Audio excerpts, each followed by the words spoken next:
Chapter 861. She got up a little early this morning, so she hadn't heard the news from the servant girls. First, Grandma's 2 dowry maids did go out yesterday. I heard that they had been here several times before to put things in the bridal chamber, so they are quite familiar with our mansion, Yujie reported. Who did they go to? Xiao Wanru asked, hooked the handkerchief in her hand with her slender fingers and twirled it a little. Actually, it's nothing much. It seems that they went to the kitchen to ask for some food. They said that first Grandma was hungry, but I asked around and they said that they all know the way. However, from the time they left to the time they came back, it was about an hour. In such a long time, not to mention the kitchen, even if it's the entire mansion, they must have visited many places. Yujie thought for a while and said, she had asked the people in the kitchen, and they had indeed been here. The servants guarding outside the newlyweds' room also said that they had left. However, after inquiring about it, she didn't find out which way they had taken, because they had been to and fro the mansion several times and didn't need anyone to take them, so they could come and go freely. Did they leave together? Xiao Wanru thought for a while and asked. No, I heard that one of them left first and didn't come back for a while, so first Grandma sent the other one out. But in the end, they came back together. Yujie sorted out the news she had inquired. How long? Xiao Wanru frowned slightly and asked again. About an hour. It's quite a long time. Yujie affirmed again, even if first Grandma really wanted to make something to eat, she could have asked the servants in the mansion to find it. Why did she have to send her 2 personal maids to accompany her to the wedding? Moreover, she even sent 2 of them out. Yujie murmured to herself. She really didn't understand what this great-grandmother was doing. There were many servants in Duke Xing's mansion. There were a lot of people standing in the yard and outside the main room. If there was anything, first Grandma could just give an order. This was Marquis Xing's mansion. Although the 2 dowry maids were familiar with the terrain, they were not as good as the servants of Duke Xing's mansion. So there was no need for them to make a trip in person. Xiao Wanru fell silent and paused slightly. The 2 dowry maids must be Zhao Xiran's trusted subordinates. Such trusted subordinates should not leave Zhao Xiran's side on a day like yesterday. However, they left for so long. What did they do? Xiao Wanjun didn't believe that he went to the kitchen to ask for food. People like Zhao Xiran seemed to be very tolerant. She could still smile even though she had been wrong today. It could be seen how tolerant she was. If she was really hungry, she wouldn't go to the kitchen to ask for food. Even if she didn't bring food, there were some other things in the room to fill her stomach. Newlyweds were very careful about their behavior, for fear of giving their husband's family a greedy image. Many of them would not look for food in the kitchen even if they were hungry. But if they weren't looking for food, what were the 2 maids doing? Xiao Wanru couldn't figure out the answer at the moment. She felt that it was so confusing that she couldn't see it clearly or investigate it clearly. It seemed to be inextricably linked to him, but when he thought about it carefully, he couldn't find anything. Continue to keep an eye on his 2 maids. After thinking for a while, Xiao Wanru ordered. She couldn't find anything at the moment, but it didn't mean that there was nothing wrong. Zhao Xiran seemed to be a key figure, but she didn't know what the key was. She just had an intuition that she would definitely get something by keeping an eye on Zhao Xiran. Marquis Xing's mansion was once again pushed to the teeth of the storm. On the day when the eldest lineal daughter of Minister Zhao married the eldest lineal son of Duke Xing, something happened, which made the royal family lose face. It was said that the 3rd prince was plotted against. The emperor vented his anger on Duke Xing and demoted Marquis' mansion to Marquis' mansion. The sign of Marquis' mansion, which had been hanging high before, was also taken down. When the news first came out, not many people believed it. They all thought it was nonsense. However, as more and more people talked about it, everyone believed it more and more. Someone even came to look at the sign outside the gate of Marquis Xing's mansion and said that the sign of Marquis' mansion, which had been hanging for a long time, had really been taken down. For a while, more and more people talked about it. Demotion? It was actually a demotion? Not only the common people were talking about it, but even the nobles were also in a panic. What did the emperor mean? Was he going to demote everyone? Or was he going to ask for the title that had been conferred to them? Not long after the founding of the country, many aristocratic families' titles had only been passed on for one generation, and there were still several generations to pass on. If their titles were demoted at this time, it would be a big deal. The punishment of demotion was really too heavy. But no matter what happened, one thing could be seen. Marquis Xing's mansion had really declined, and it was unlikely for the Shao family to recover its former glory. Some people sighed secretly, some people watched the show in secret, and some people looked on coldly. The gate of Marquis Xing's mansion, which was lively yesterday, was deserted now. Only a group of people in the distance pointed at the gate of Marquis Xing's mansion and talked about the affairs of Duke Xing's mansion. At this moment, a group of carriages arrived at the gate of Marquis Xing's mansion. Some sharp-eyed people could see at a glance that it was the mark of Prince Chen's mansion. This was the carriage of Prince Chen's mansion, which meant that Prince Chen did not blame the fifth Miss Shao, who was going to marry him. Instead, he even asked someone to send gifts over. Seeing the carriage stop and several servant girls walk in with all kinds of exquisite boxes, the idlers talked about it endlessly. They all said that the fifth Miss Shao was lucky. Even though the whole Marquis Xing's mansion had fallen, Prince Chen still treated her so well. It seemed that he really liked the Mrs. character, not the Marquis Xing's mansion behind her. Hearing that Prince Chen's mansion had sent gifts again, Xiao Wanru asked Nanny Yu to receive them and then met Xiao Xuanzi, who came to send gifts this time. Fifth Miss, Master asked me to ask you if you need anything. If you need anything, just let me know. Xiao Xuanzi came over to greet her with a smile. Recently, he had been in a happier mood. There would be a new master in the mansion soon, and his master's health was getting better and better. Xiao Xuanzi felt more and more energetic. What did the Imperial Palace say? Xiao Wanru shook her head with a smile, rolled her watery eyes and asked. Nothing happened in the Imperial Palace. Master told you to rest assured.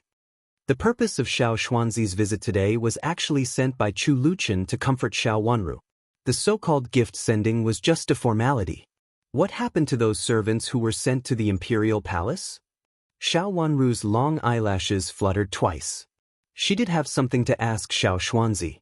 It was the best time for Xiao Xuanzi to come over at this time. Those people couldn't get anything out of them. They just said that it was the wine sent by the third madam. Our master was not in good health, so he didn't drink it. The other two masters just drank a little and didn't expect to get drunk. In fact, it may be that the two masters were not used to drinking the wine. In addition, the two masters had something on their minds, so they... Xiao Xuanzi didn't finish his words, but Xiao Wanru understood all of them. She didn't intend to investigate this matter further. On the one hand, she couldn't find anything out even if she investigated. Even if Marquis Xing's mansion didn't do a good job, they just sent a pot of wine, which was not bad wine. As for the reason that the two princes fought, they had fought in the Imperial Palace. At this time, it was not surprising that they fought again with the help of the wine. Maybe the two princes did it on purpose. Their anger was caused by Xiao Yenru. Now that they were in Marquis Xing's mansion, they had to throw a tantrum anyway. It was the best way to say that they were drunk. Is there any medicine in the wine? Xiao Wanru gently hooked the handkerchief with her index finger, pulled it a few times, raised her eyebrows and asked. It was so chaotic at that time. Not to mention the wine, even other things were all broken, so we couldn't find anything wrong with it at all. However, the two princes said that they fainted after drinking a glass of wine, and what happened later was also in a daze. They didn't wake up until our master poured 2 bowls of cold water into their mouths. Xiao Xuanzi squinted with a smile and answered in detail. Therefore, no one could be sure whether there was really something in the wine or not. However, the two princes said so, so Marquis Xing's mansion was accused of making the two princes lose their manners in front of others, and even their title was demoted. In fact, in terms of this matter, Marquis Xing's mansion was quite wronged. But in terms of everything, Marquis Xing's mansion was not wronged at all. Xiao Yenru dared to hook up with the two princes, so it was not too much to directly remove the title of Marquis Xing's mansion. What do you mean? After thinking it through, Xiao Wanru's heart became more and more at ease. There was a lazy smile at the bottom of her eyes, and she looked a little more relaxed. What I mean is that you don't have to worry about anything, 5th Mississippi. You just need to wait for the wedding. I will deal with anything. There will be nothing important in the palace. But if you need help, I will help you. Xiao Xuanzi hinted with a bit of complacency. Others thought that his master had lost his life and how powerful his subordinates were. In fact, it was just that his master didn't care about it in the past. Now his master cared about it. How could he be manipulated by others? Xiao Wanru felt warm in her heart. She blinked her watery eyes and said softly, "Tell Prince that I have nothing to do here. I will definitely tell my master when I go back. If 5th Miss has nothing to do, I will leave first. My master is still waiting for me to serve him in the palace."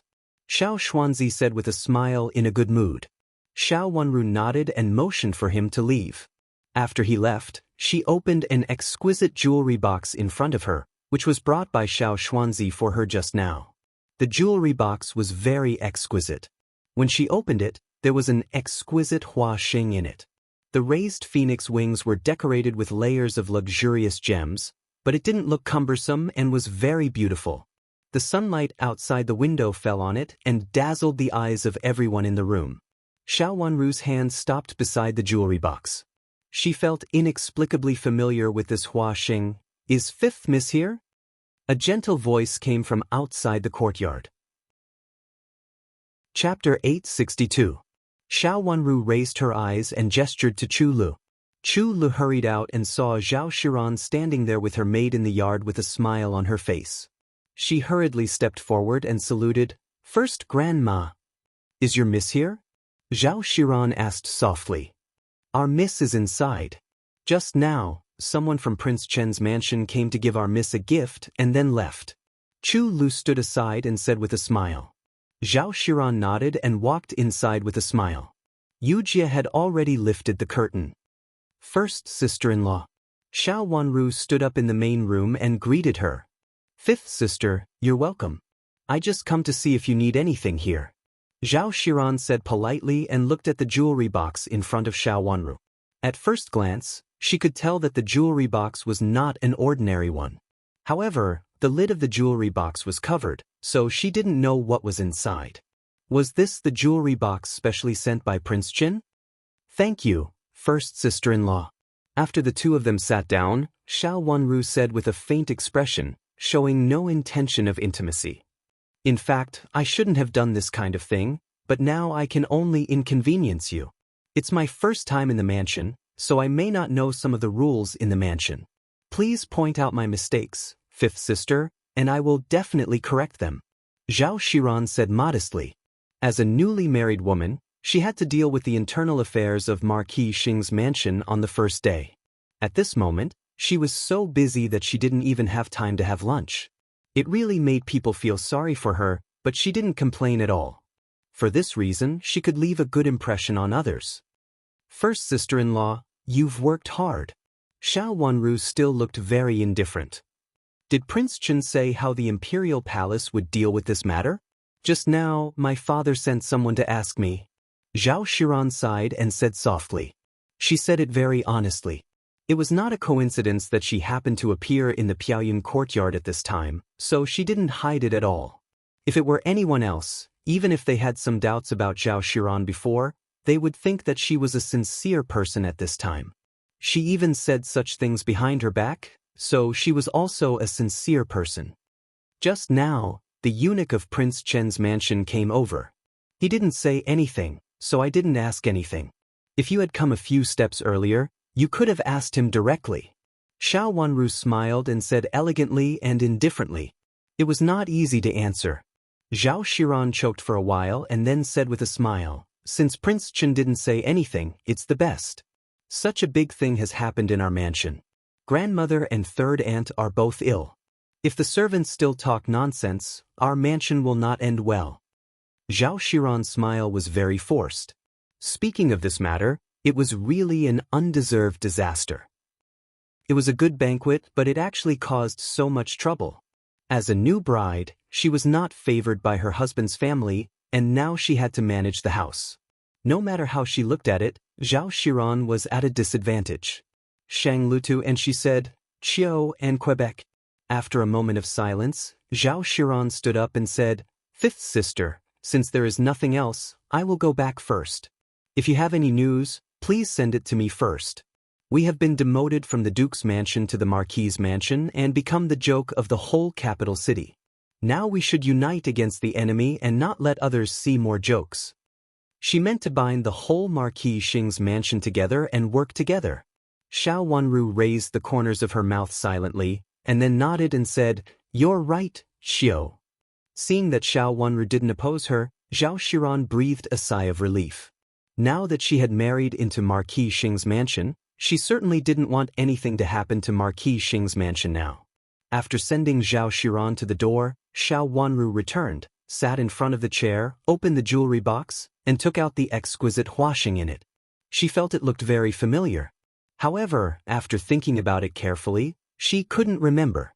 She gently twisted her fingers, and rays of golden light flashed in the sun, illuminating the sight of everyone in the room. "Miss, can I wear this huaxing now?" Yujie asked. Xiao Wanru shook her head. Even though she was the princess, she couldn't wear such an exquisite huaxing. There were 9 hairpins selected from the phoenix on the huaxing, which were not custom-made by the princess, but by the empress. Since it's not Prince Chen's, why did he send it here? Yujie was shocked. She asked this question because she saw the phoenix just now. It's not newly made. Xiao Wanru looked down at the huaxing in front of her carefully and said, there were traces of wear on the lines, which showed that it had been used for a long time. Then could it be Prince Chen's mother's? Chu Lu thought of another answer and said in surprise.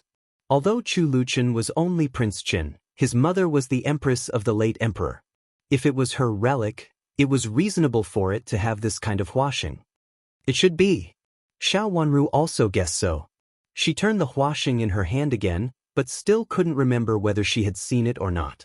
She always felt that she should have seen it, but her mind was blank and she couldn't remember whether she had really seen it or not.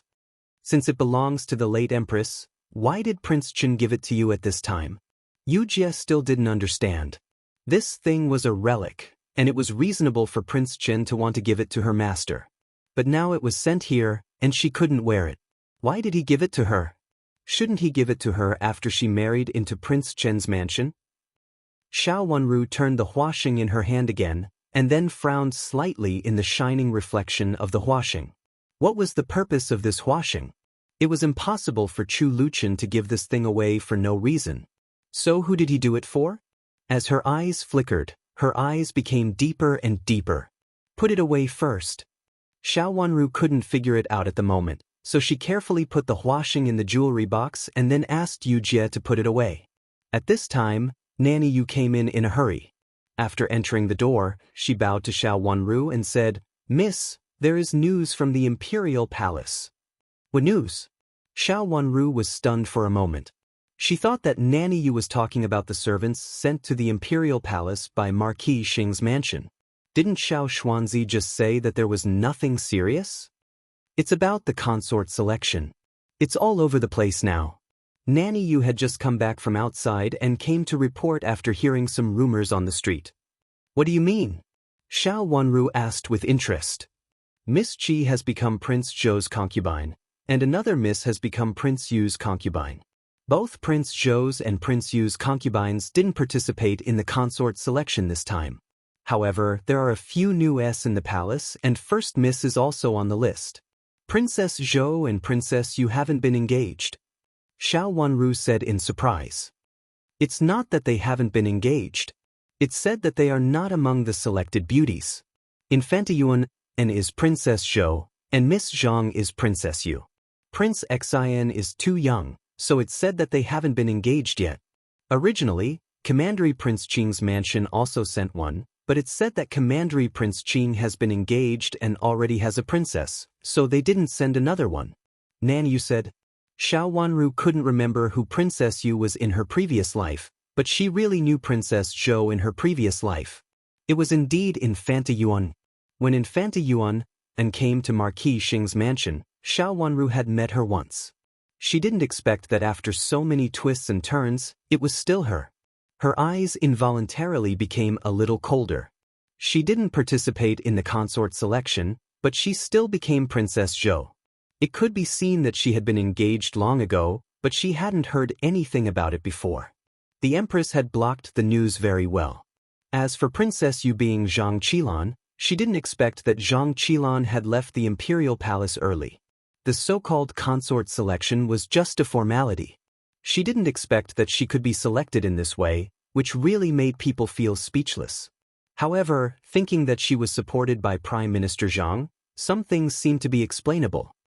Prince Yu and Prince Zhou each have a princess and a concubine. Commandery Prince Qing has a princess, and First Miss Qi is now the concubine of Prince Zhou. The imperial edict has been released now, and it should have been notified at this time. The beauties who didn't stay have also left the imperial palace one after another.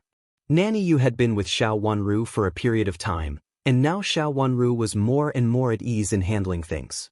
She was no longer rash, and could also do things concisely and clearly. She seemed to be a completely different person from when she was in Jiangzhou. Of course, there was the help of Nanny Zheng. "Let's wait and see," Xiao Wanru said very calmly. She had thought that this matter was far away from her. After all, her marriage with Chu Luqian had been engaged long ago. But she didn't expect that it would be related to her so soon. The next morning, the imperial edict came and asked her to enter the imperial palace. Old Madam specially called her over and repeatedly told her to be careful with her words and deeds in the imperial palace. She also repeatedly warned her that there could be no more accidents in the current situation of Marquis Xing's mansion. She also hinted that if something happened to Xiao Wanru, she might not be able to keep her position as the future Princess Qin. Xiao Wanru lowered her head and stood in front of Old Madam. Seeing that Xiao Wanru was quite obedient, Old Madam was quite satisfied. She reached out to touch her dull and painful head, waved her hand and said, "I've said what I want to say. Next, it's up to you. I can only help you to this point." She said it as if Old Madam was wholeheartedly worried about Xiao Wanru. Xiao Wanru raised her watery eyes and glanced at Old Madam. Then, under Old Madam's instruction, she smiled softly and left with her servants. The carriage in the imperial palace had already been prepared at the gate of the mansion.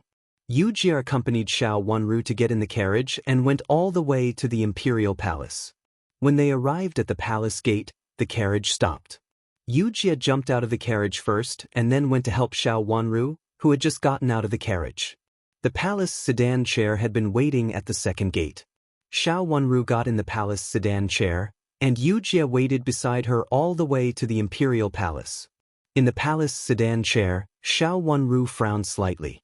She didn't think that she should enter the imperial palace at this time, so why did the imperial palace send her in so anxiously? She pulled the handkerchief in her hand hard, and her eyes were deep. Chapter 863. The palace sedan chair landed in front of the Fengyi Palace. Looking at the tall imperial palace in front of her, Xiao Wanru frowned slightly. It turned out to be the Empress's decree. She had thought it was the Empress Dowager. A palace maid had been waiting there for a long time. Seeing Xiao Wanru coming over, she came up with a smile and said, "Fifth Miss Xiao, the Empress is waiting for you. Please come with me." Xiao Wanru nodded, left Yu Jie outside, and followed the palace maid in. When she arrived at the main hall, she saw that there were already a few people sitting beside the Empress. She immediately bowed to the Empress. Although the Empress, who was sitting above, had a smile on her face, the smile lacked warmth. Her eyes fell on Xiao Wanru like ice. The laughter above the main hall suddenly stopped strangely. Several people sitting on the side could sense the displeasure in the Empress's eyes. They couldn't help but secretly think about the most suitable position to put Xiao Wanru in. The people in the palace were the best at reading people's minds. Someone had already looked at Xiao Wanru with a bit of sarcasm. She was just engaged to Prince Qin. It was really hard to say what would happen in the future. Even though Prince Qin was favored, this Princess Qin was not necessarily the case. Look, the Empress's meaning was already very obvious. Thinking of what Duke Xing's mansion had done recently, there was indeed nothing praiseworthy. First, it was the matter of the first Miss Xiao, and then it was the matter of the two princes at the banquet of the first young master of Duke Xing's mansion. No, now it was not Duke Xing's mansion, but Marquis Xing's mansion. Thinking of this, someone immediately let out a low mocking laugh.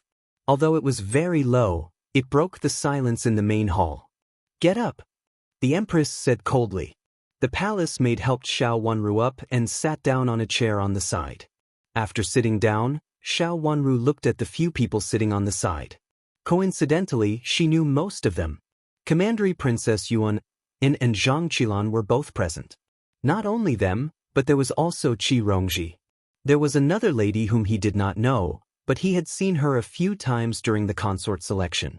She might be Prince Yu's concubine.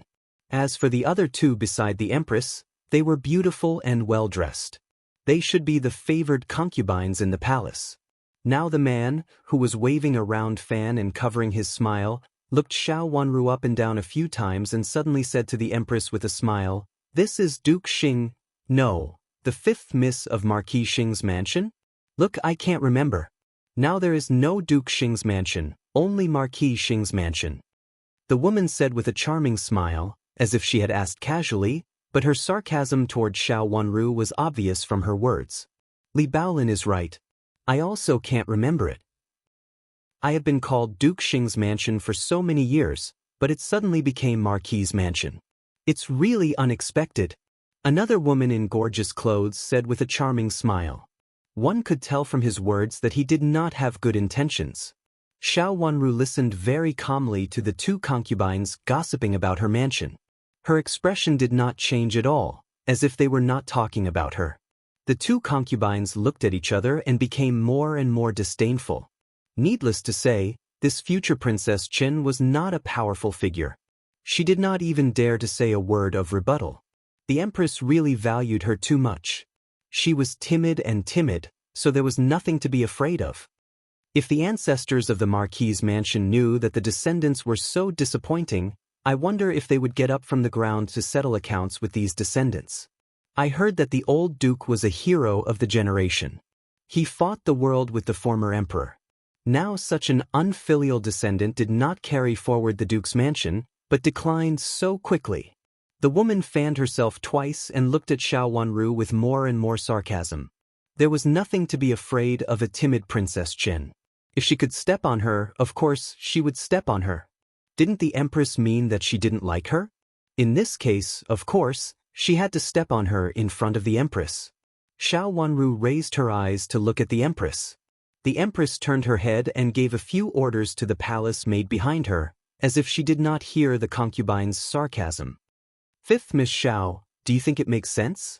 I heard that your father used to be the heir of Duke Xing's mansion, but unfortunately, he died early.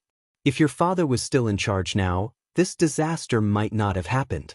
Seeing that the Empress ignored her, the other concubine simply pointed at Xiao Wanru. Xiao Wanru took a deep breath, and there was a chill in her watery eyes. Her long eyelashes fluttered twice, making her look beautiful and charming, but the most conspicuous thing was her coldness. What does this Empress mean? Can I trouble this Empress to explain it clearly? I'm still young, so I don't really understand the meaning behind your words. Do you think my father is not worthy of being the heir of Duke Xing, or do you despise my grandfather? As soon as these words came out, the whole hall immediately fell silent again. The few people who had been talking immediately stopped talking and looked at Xiao Wanru in astonishment. The Empress moved her eyes over and looked at Xiao Wanru. Seeing that she was looking at the 2S in a neither servile nor overbearing manner, she couldn't help frowning. When Xiao Wanru accompanied Xiao Yinru before, she had met her several times. She knew that Xiao Wanru was a gentle and beautiful beauty. Even though Xiao Wanru had not fully grown up, she could see how beautiful she would be in the future. Therefore, she was not too surprised that Chu Luchen liked Xiao Wanru. Xiao Wanru was good-looking and had a strong maternal grandmother. But no matter how strong her maternal grandmother was, she was a delicate, beautiful and pure girl. Such a girl was actually very easy to deal with. But what did the current situation mean? Seeing that the 2S were shocked by her words, Xiao Wanru smiled slightly and still looked at the 2S, as if she didn't know that her words made the whole hall quiet down. "You? How dare you?" And stood up angrily. Recently, she had been favored by the emperor very much. Even in the Imperial palace, no one dared to treat her like this, let alone a miss from a minister's mansion. Did I say anything to make your highness angry? Didn't your highness keep talking about how my mansion was just now? I don't know which mansion your highness comes from. It must be a noble family. Xiao Wanru tilted her head with a bit of a young girl's coquettishness and even a trace of ignorance, which made her look quite cute. However, in the eyes of this cuteness was a strong provocation. For a moment, she was so angry that she frowned and widened her almond-shaped eyes. She scolded angrily, "Where did this unruly person come from? How dare you speak like this in front of the Empress? Kneel down." There were few families in the capital city that could compare with Duke Xing's mansion. This was born in a declining aristocratic family, so how could it be compared with Marquis Xing's mansion? Even if Duke Xing's mansion had become a Marquis's mansion now, it was still not comparable to her, a declining family. There was talking about the Empress. By pushing the Empress forward, Xiao Wanru was bound to deal with the Emperor. There was secretly complacent. Today, she came here to help the Empress to annoy Xiao Wanru. Xiao Wanru stood up, turned to the Empress with her watery eyes, and apologized to the Empress. "I'm guilty. Please punish me, Your Highness." Sure enough, she was still timid. It was easy to deal with her. For the time being, she could not go too far. The Empress relaxed her face, slightly raised the corners of her mouth, and was about to say a few words. However, Xiao Wanru had raised her head and said with a pair of bright and beautiful eyes with a bit of coldness, "Your Highness, I'm guilty, but these two concubines also seem to be at fault. I don't know whether my maternal grandmother offended these two concubines or my grandfather offended these two concubines. Of course, it may also be that Prince Qin dislikes me and provokes me everywhere." "What do you mean?" Since she had entered the Imperial Palace today, Xiao Wanru had made up her mind. She had shown weakness in front of the Empress before because her marriage with Chu Luqian had not been made public and her identity was unknown. She was really just the daughter of a minister. Especially at that time, Xiao Yinru had made mistakes everywhere, so she should be more cautious in her words and actions and not make any mistakes. Now she was already the future Princess Qin. Not only her face but also Chu Luqian's face was at stake. If she gave in today, Chu Luqian would also be trampled on. Therefore, even if the Empress did not like it, she would not give in today. No matter what the Empress's intention was, she did not intend to give in today. The Empress's face was very ugly. She did not expect that Xiao Wanru, who looked delicate and tender as if she had not fully grown up, would say such sharp words. Not to mention the first two reasons, just the latter reason alone would make the 2s bear the consequences, not to mention that she, the Empress, would also be implicated. Others did not know what the Emperor meant, but how could she not understand it? "Your Highness, you have to uphold justice for me. The fifth Miss of Marquis Xing's mansion despises the members of the Imperial Palace and dares to say such words in front of you. She is too presumptuous." The 2s were stunned at first, then became angry, and then flew into a rage out of shame. They suddenly stood up, and then knelt in front of the Empress with a plop and cried loudly. One of them even messed up her clothes and hair, looking as if she had been torn and beaten. "Your Highness, please uphold justice for me. I don't want to live anymore." How could the daughter of an official say such words? The other, who also looked delicate, suddenly stood up and hit the pillar on one side. The palace maids on both sides were startled. They hurriedly rushed over to hug her and then rolled into a ball. The solemn main hall of the Fengyi Palace immediately became as chaotic as a vegetable market. The sound of crying was accompanied by the sound of people shouting to hit the pillar, which was really noisy. The Empress's eyes slid across the faces of several noble ladies and finally fell on Xiao Wanru's extremely calm face. The facial features on Xiao Wanru's face were so exquisite and beautiful that it made people jealous, but she was also so calm that it was unbelievable. Xiao Wanru could still be calm when she quarreled with the two favorites of the Emperor. Even the Empress had to admire Xiao Wanru's self-restraint. "The Emperor has arrived." The sharp voice of a eunuch came from outside the main hall. Immediately, the 2s, who had been crying, immediately quieted down. Chapter 864. What's going on? After the Emperor sat down and saw the scene in front of him, his face turned cold. "Your Majesty, I don't want to live anymore. I just asked about Marquis Xing's mansion, and fifth Miss Xiao satirized that my family background was not as good as hers. I was so angry that I argued with her, and she even pushed me and my sister. Your Majesty, I have embarrassed you. I can't live anymore. The who had tried to commit suicide just now, knelt a few steps and cried with tears and snot. This content really surprised Xiao Wanru. She was really capable to talk nonsense in front of so many people. There were a lot of people present just now, but most of them were from the Empress's palace. The rest were the misses who were about to enter Prince Yu's mansion and Prince Zhou's mansion. The Empress didn't speak, and no one dared to answer. Your Majesty, please give us justice, Your Majesty. Another also cried. The current situation of the two of them was simple. One was more embarrassed than the other, and her words directly pointed out that it was all because of Xiao Wanru that they were in such a situation. The S in the palace deserved to live in the palace. They were proficient in slandering, and pointing fingers at others. With just a few words, they made Xiao Wanru fall into a disadvantageous position. Zhang Qilan moved her body. She actually wanted to explain for Xiao Wanru, but her sleeve was grabbed by Infanta Yuan, who shook her head silently at her, indicating that she should not act rashly. The two of them had known each other for a long time, and they had gotten along well in the past. Zhang Qilan knew that she had good intentions. At this time, it was not her turn to speak, but seeing that Xiao Wanru was wronged by 2S, she was so angry that she turned to look at the Empress. At present, only the Empress could explain the situation at that time, and only the Empress could speak at this time. However, the Empress looked very calm at the moment. She pursed her lips tightly and didn't mean to help. Princess Yuan, and shook Zhang Qilan's sleeves again, indicating that she should continue listening. Zhang Qilan nodded helplessly. Xiao Wanru didn't see the interaction between the two of them. She stood with her head lowered and listened quietly to the 2S pushing all the blame to her. She was not surprised by the Empress's silence. The Empress's attitude towards her was originally unfriendly. Even if she wore a smile on her face, it just looked like a cold mask. It was impossible for the Empress to help her explain that she didn't beat or scold these two concubines. It was already good enough that she didn't step on her at the critical moment. The Empress vented her dissatisfaction with Xiao Yanru and dislike of Marquis Xing's mansion on her. Uncle, what's going on? Is this a market? A lazy voice suddenly came from outside the hall. It sounded a little sinister.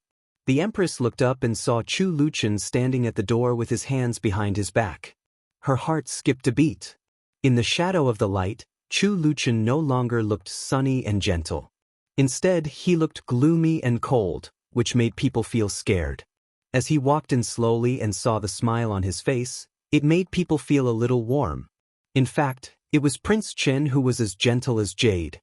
He walked up to the Emperor, bowed to the Emperor, and also to the Empress.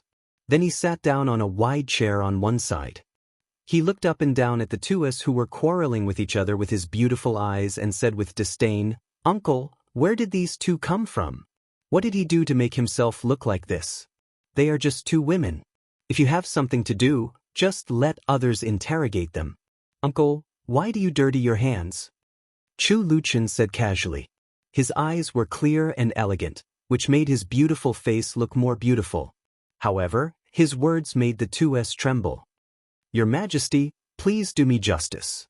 It's all Fifth Miss Xiao's fault. I've lost face for Your Majesty. I'm too ashamed to see Your Majesty. I'd better die. The crying came to her senses. She continued to cry and seemed to want to get up and hit the pillar. The palace servants were in a panic again. They were afraid that she would really hit the pillar, which was a big crime in front of the Emperor. Why do you drag her? Since she wants to die, just let her die. Chu Luchen said lightly.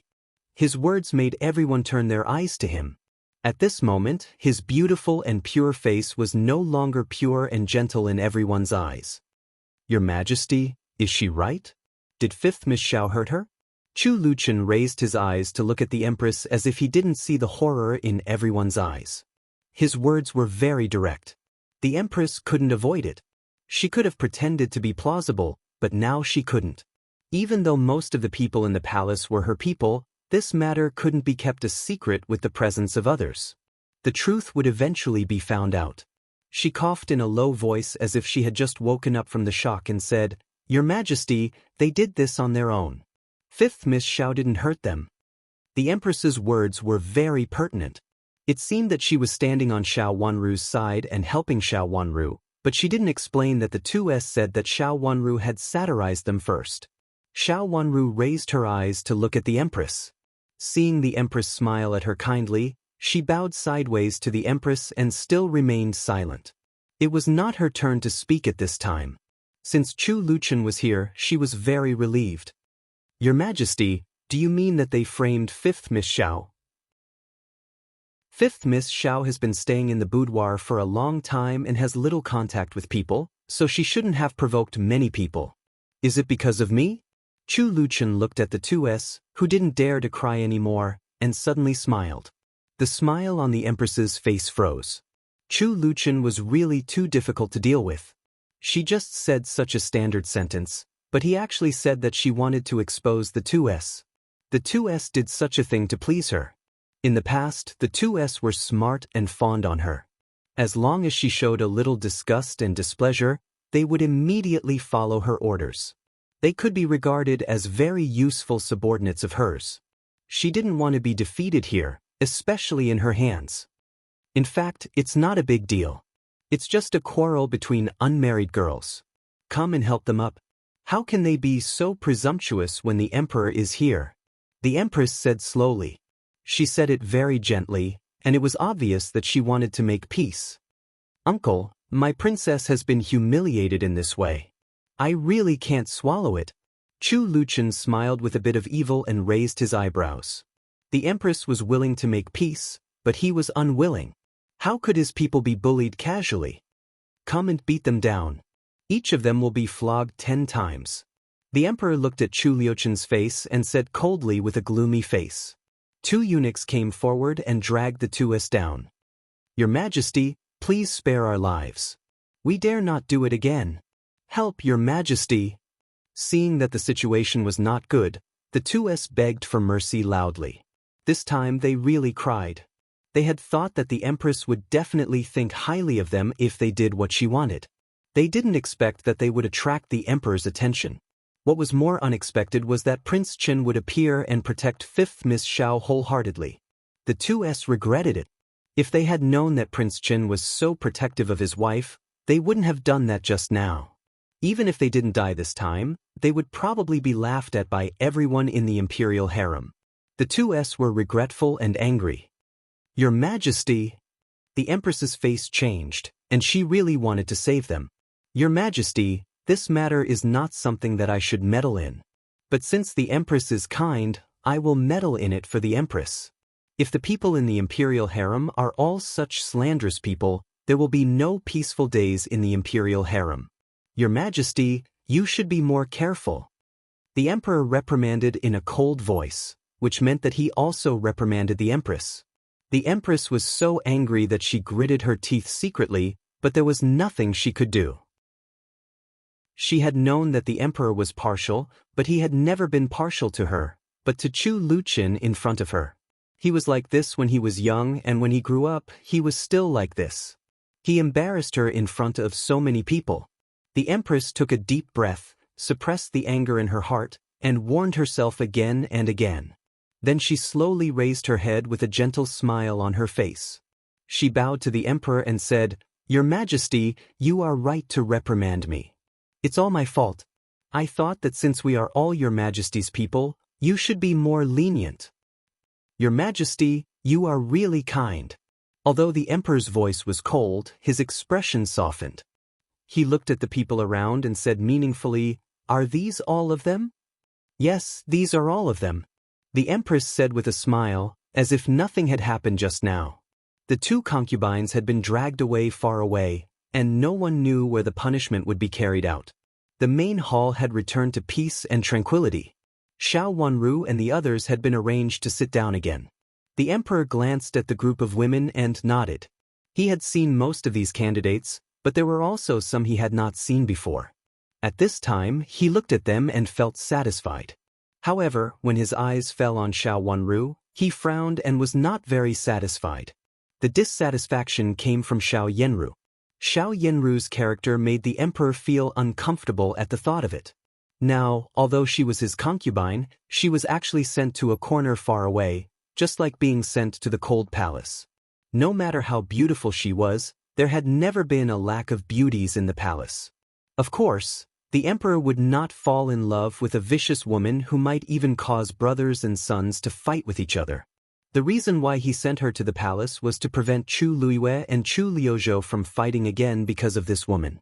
At present, the fifth Miss Xiao gave the emperor a feeling that she was too charming. At such a young age, she was almost born to be charming. Even among the beauties, she was still a beauty. Fortunately, there was a trace of coldness in her eyes and eyebrows, which diluted her charm. But because of this, her eyes were more attractive. Would his nephew's body really be able to take it? The emperor looked at Xiao Wanru and frowned more and more. He regretted agreeing to the Empress Dowager's marriage. Chapter 865. The emperor's eyes fell on Xiao Wanru coldly, and his powerful aura suppressed her. Even if she lowered her head, she could feel the emperor's strong displeasure. Xiao Wanru held the handkerchief in her hand and didn't understand how she had offended the emperor. The empress was secretly happy when she saw it. She could see that the emperor didn't like Xiao Wanru. That was good. It was good that he didn't like her. The emperor raised the corner of his mouth and said softly, "Although fifth Miss Xiao is a little young, she is steady and decent. She didn't make a scene just now." She didn't make a scene, but she still made a scene.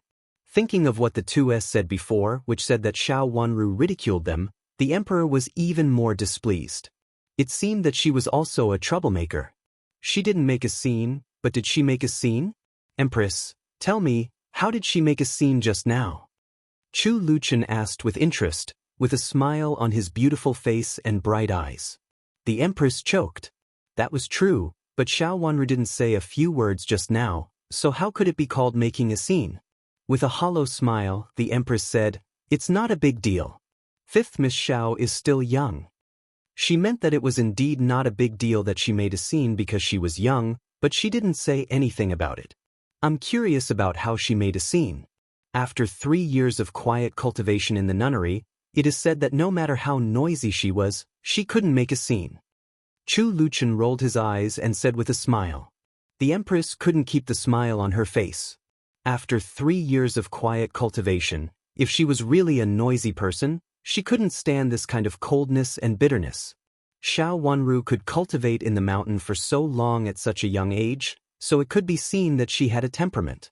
She couldn't be judged by her young age. The emperor glanced at the empress calmly with a trace of gloominess in his eyes. He didn't like it, but he didn't like it when the empress suppressed Xiao Wanru. Since the marriage had been arranged, Xiao Wanru's face was Chu Liuchen's face. For this reason, the emperor would not allow the empress to suppress Xiao Wanru. Moreover, he should be able to endure the 3 years in the nunnery. With his temperament, he should not make a fuss. Chu Luchen was not in good health. If he really made a fuss, he might not be able to bear it. Maybe it was because he was a little charming. Thinking of this, the emperor's impression of Xiao Wanru changed a little. It's a good thing that he can cultivate in the nunnery for 3 years and observe mourning for his parents. The empress should reward him later. The emperor said. The empress did not dare to disobey. She could only nod softly and say, "That's exactly what I want. Fifth Miss Xiao has always been very agreeable to me. I have wanted to reward her with some ornaments before." The empress summoned these people because she wanted to reward them with jewelry today. Hearing what she said, the first palace maid behind her understood and clapped her hands gently. Immediately a few palace maids came in from the side door. Each one of them was carrying an exquisite box with dragons and phoenixes carved on it. At a glance, one could tell that it was an item from the palace. "Your Majesty, these are the gifts I prepared for them. They were originally intended to be rewarded to them." The empress pointed with her finger and said. The palace maids were divided into 2 rows. There were 3 people in the front and 2 people in the back. The ornaments in the front were bigger, while the ones in the back were smaller. The 3 princes had 3 concubines. Chu Luchen had no concubine, so the two behind should be for the two concubines. Seeing that the Empress was so clear and detailed, it could be seen that she had taken it seriously. The Emperor showed a faint smile on his face and nodded to express his appreciation for the Empress. The Empress smiled and asked the palace maids to send their respective ornaments to Xiao Wanru. There was also a palace maid standing in front of Xiao Wanru, who raised the box in her hand above her head respectfully. They hurriedly knelt down to thank the Empress.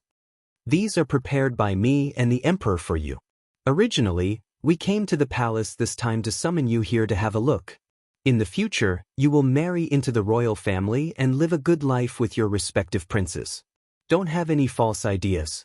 If you do so, what is waiting for you will not be these gorgeous ornaments." The Empress looked dignified and dignified. The warning in her words was very obvious, so she summoned them here today to warn them. Xiao Wanru rolled her eyes and had already understood the meaning of it. She immediately thanked the Empress together with everyone else. After they bowed, the Empress asked someone to help them up and let them sit down again. The palace maids opened the ornaments in their hands. A burst of pearls and jewels made everyone's eyes sparkle. At first glance, they knew that it was not an ordinary object. "These are specially made by me as a gift for you to add to your dowry." Seeing that they were all shocked, the Empress showed a smile on her face and said appropriately. Xiao Wanru's eyes fell on a huasheng. The huasheng that she had seen before appeared in front of her. Although it was suppressed to the bottom, it was almost the same huasheng. She recognized at a glance that it was almost exactly the same as the one given to her by Chu Luchen. Wasn't such a thing only the Empress could wear? Why did it appear in the brocade box given to her? There were a lot of jewelry in the box, which could be said to be almost full. The huasheng was suppressed to the bottom. If she hadn't carefully examined it before, she really wouldn't have noticed it at the moment.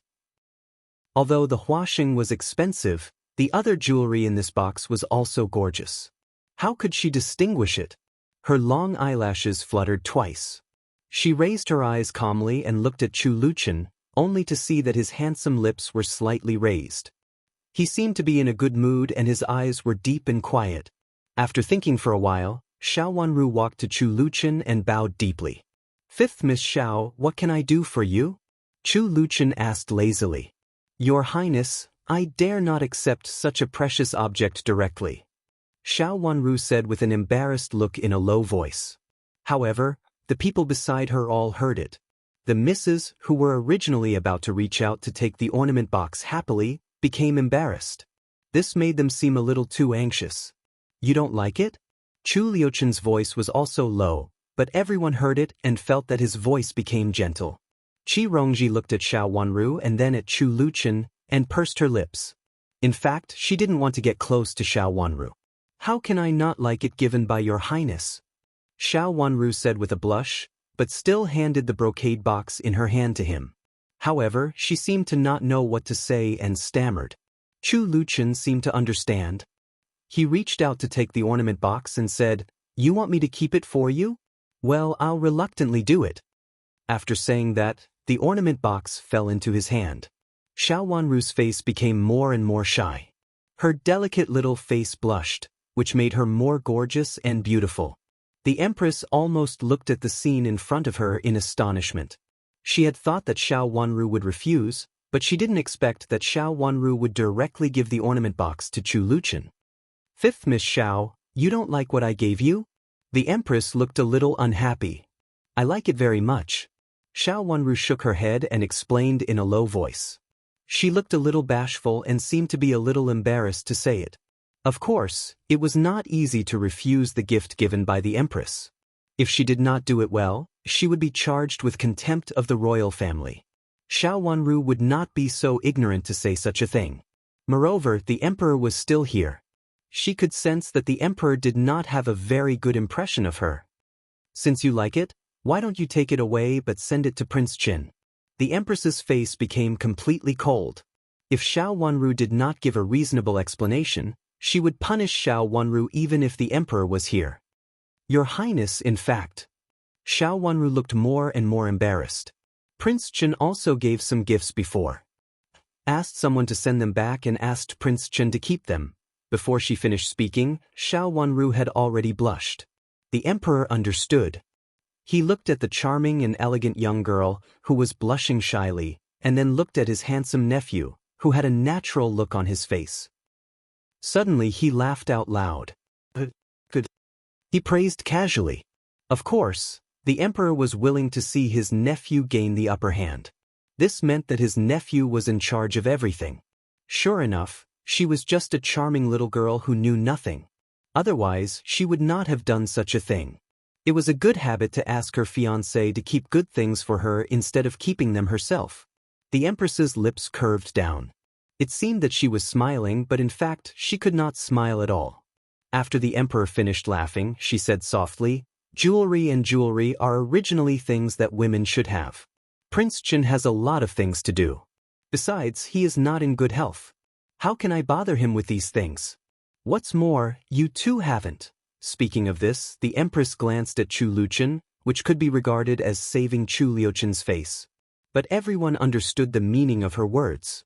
She meant that the two of them had an affair before they got married, implying that Xiao Wanru's character was not good. Chu Luchen said lazily, Your Majesty, the marriage between me and 5th Miss Xiao has been arranged for a long time, but it has not been announced. Even if we have met and talked a few times, it should not be a big deal. Imperial grandmother has sent a lot of things to 5th Miss Xiao before. At that time, it was inconvenient for her to be in the nunnery, so they were all left in my mansion. Even the Empress Dowager had acquiesced in their relationship. If the Empress said it again, it would seem that she was deliberately provoking the Empress Dowager. It had been arranged for a long time. Wasn't the marriage just granted? Qi Rongji's eyes narrowed. The jewelry given by the Empress is really good. After we go back, I will keep it for you. After saying that, Chu Luchen did not look at the Empress, who was a little pale because of anger.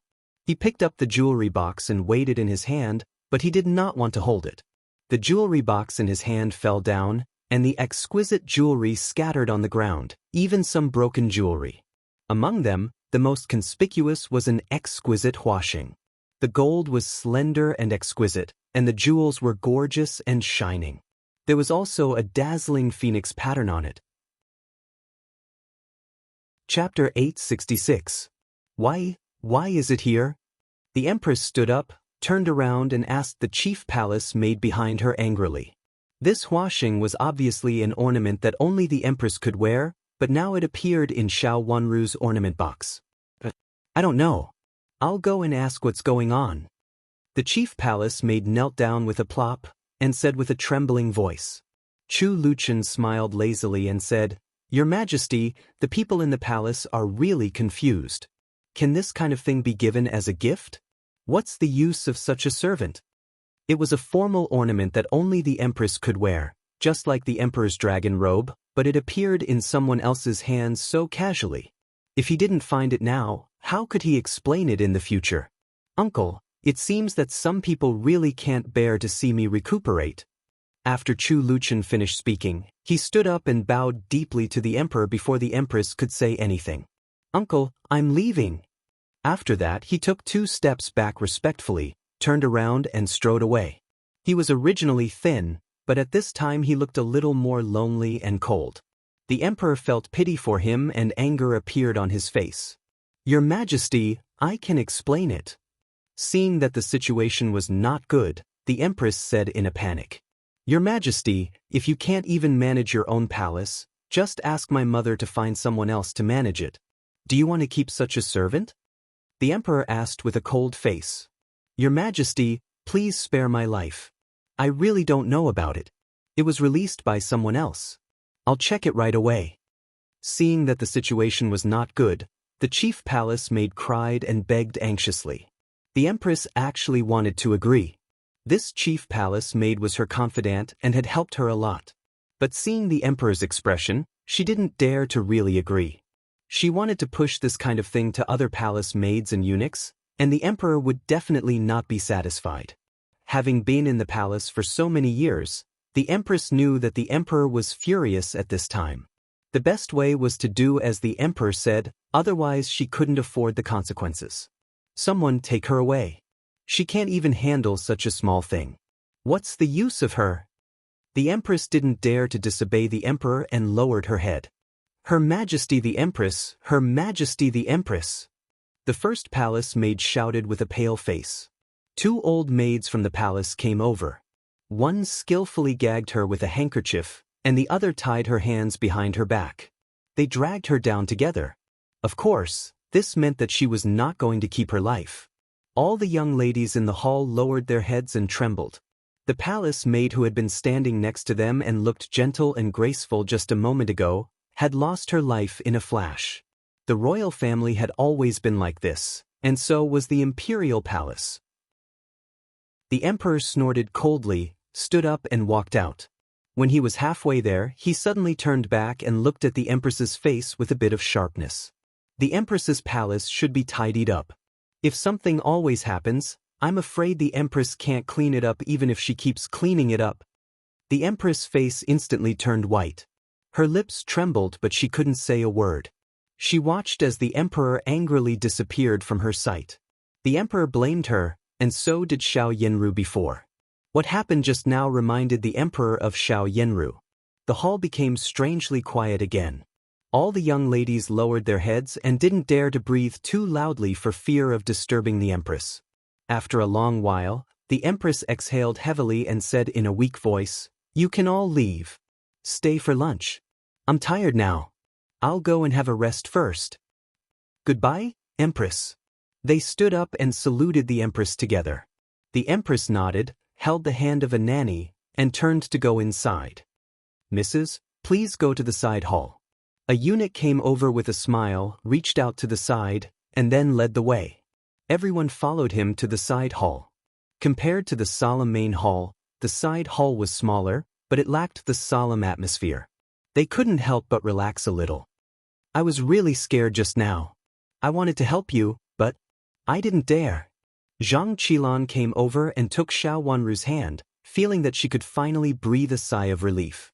Just now, the drama in the main hall happened one after another, causing her to have a lingering fear until now. "I didn't dare to speak either." Xiao Wanru smiled softly. These words resonated with Zhang Qilan. She nodded repeatedly and whispered in Xiao Wanru's ear, "Does the Empress not like you?" Xiao Wanru shook her head with a wry smile, "I don't know either." Zhang Qilan looked around again.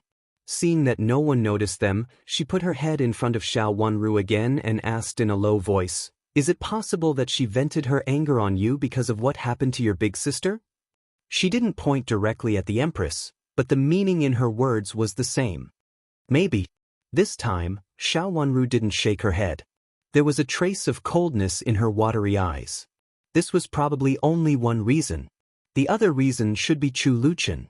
The hua sheng, which only the Empress could wear, appeared in her hands.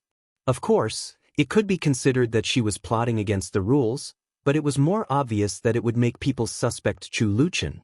If she had such a hua sheng, then Chu Luchen could only be the future emperor. His disloyalty was obvious. Perhaps even if the emperor would not really do anything to Chu Luchen, he would not dote on him as much as in the past. A dam of 1,000 miles could be destroyed by an ant's nest. Little by little, this doting would always be worn away. After all, he was just a nephew. Perhaps she didn't suspect it was because of his health in the past. But now, when Chu Liuchen's health got better, he would become a roadblock for others. Today it was just a test. Fortunately, Chu Luchen had sent the hua sheng that his mother had worn before. Fortunately, he came today. Otherwise, this hua sheng would fall into her hands no matter what, and she would not be able to explain herself. "Let's go out for a walk." Zhang Qilan looked around and felt that it was more convenient for them to talk about some private things outside. Just now, the Empress also asked them to walk around in the Fengyi Palace and did not restrict them. "Okay." Xiao Wanru nodded. "Where are you going?" "I'll go with you." Seeing the two of them get up, Infantine then also stood up and said with a smile, "Okay, then let's go together." Zhang Qilan said with a smile. The three of them went out together. Qi Rongji shrank in the corner and did not intend to follow them. The other miss looked at her and then at the three misses who were going out. In the end, she did not say anything. The three of them were all future princesses, while she was just a concubine. Her status was much lower than theirs. Fifth Miss Xiao and Prince Chen have known each other for a long time? Infanta Yun then said with a smile as she walked. Her eyes were gentle and gentle. Speaking of which, Fifth Miss Xiao and I can be regarded as cousins. If it was from the perspective of the two first princesses, it could indeed be said in this way. However, the two first princesses usually did not have much contact with each other. Moreover, Xiao Wanru was just a granddaughter, not a granddaughter. Your Highness, you're welcome. Xiao Wanru said politely and changed the topic. When Prince Chen was in Jiangzhou, he once lived in my mansion.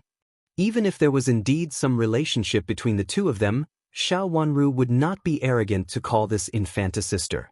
When she first met this infanta, she was with Xiao Yenru. For this reason, Xiao Wanru would not take it lightly. Ningyuan Army General's mansion in Jiangzhou? Infanta Yuan An's voice was not high, but it had a natural mellow tone, which could make people feel good after hearing it. Yes. Xiao Wanru nodded. She could not hide it from others. Almost everyone who had inquired about her knew it. I've met the young madam of Duke Yong's mansion. Infanta Yuan suddenly covered her mouth and laughed. I heard what? Zhang Qilan looked curious. She was a little older than Xiao Wanru, but in terms of bearing, she seemed to be younger than Xiao Wanru. I heard that the relationship between the young madam of Duke Yong's mansion and the young madam of Duke Yong's mansion is very bad. Infanta Yuan then said with a smile.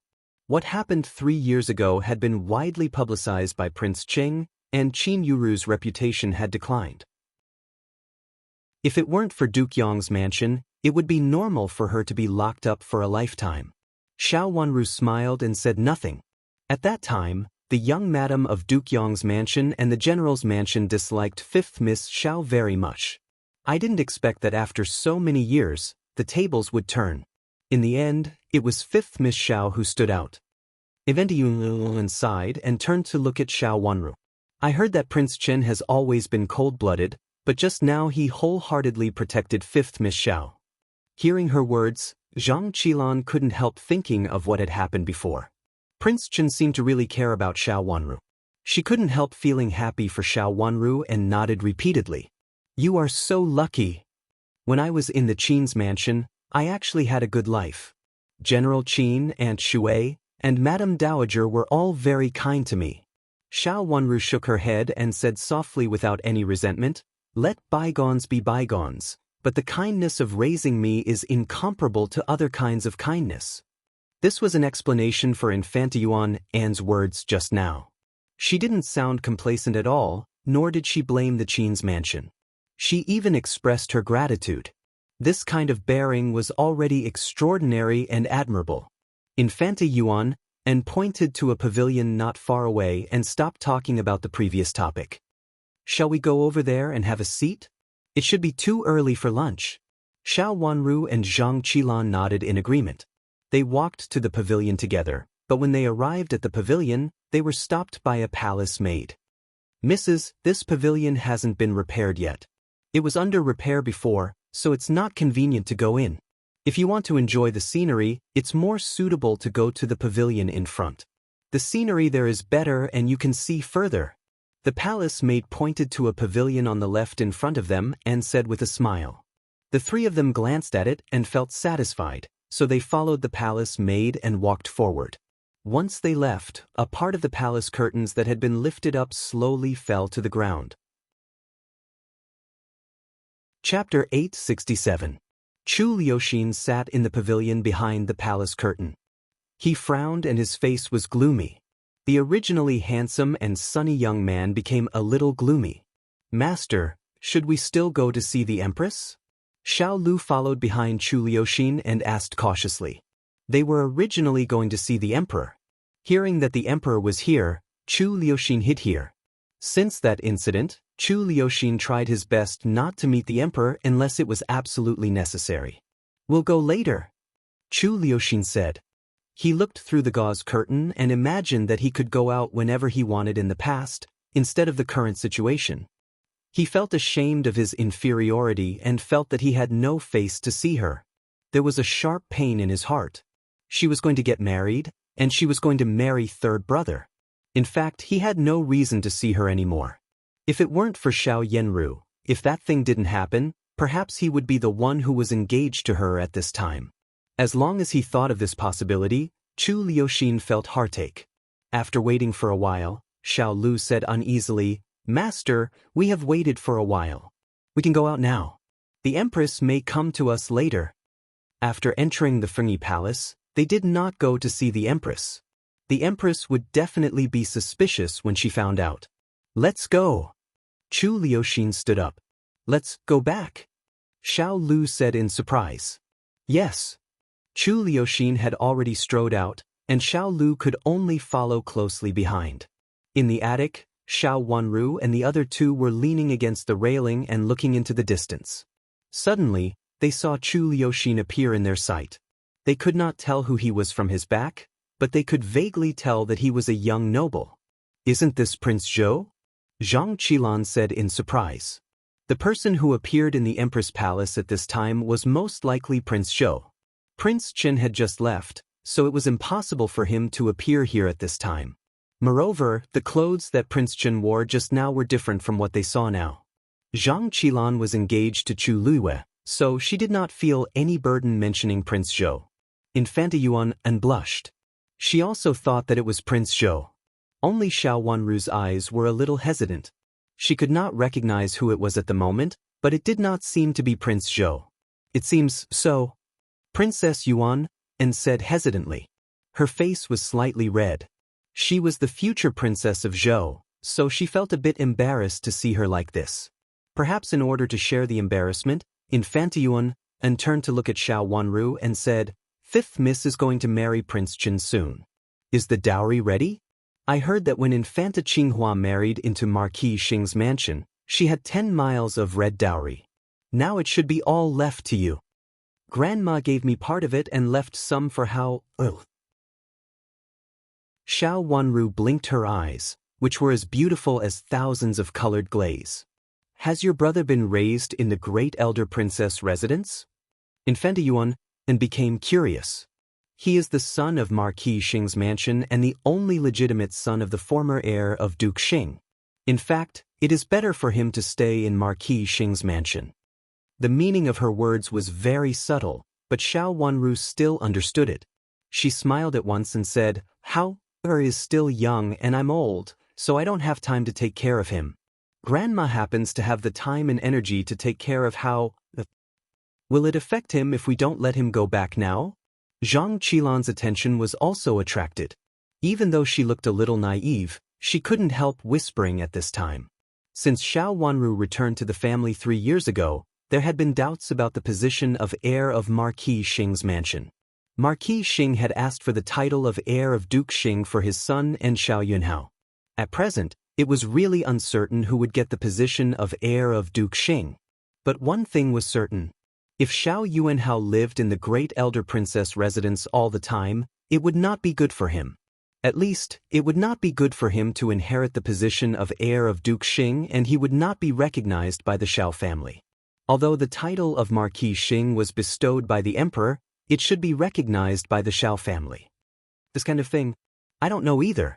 Xiao Wanru didn't want to talk about these things. She just shook her head vaguely, indicating that she didn't understand. "Fifth Miss, are you sure about your brother?" Infanta Yuan gently covered the corner of her mouth with a handkerchief and teased her carelessly. "How can I be sure about this kind of thing? I just want how to be safe." Xiao Wanru smiled bitterly and said lightly. She didn't want to talk too much about this matter. She looked at a cluster of flowers not far away and stood up. "What kind of flower is that? It doesn't look like a winter jasmine, does it?" At this time, the first to bloom was the winter jasmine, but the cluster of flowers in front of her was not.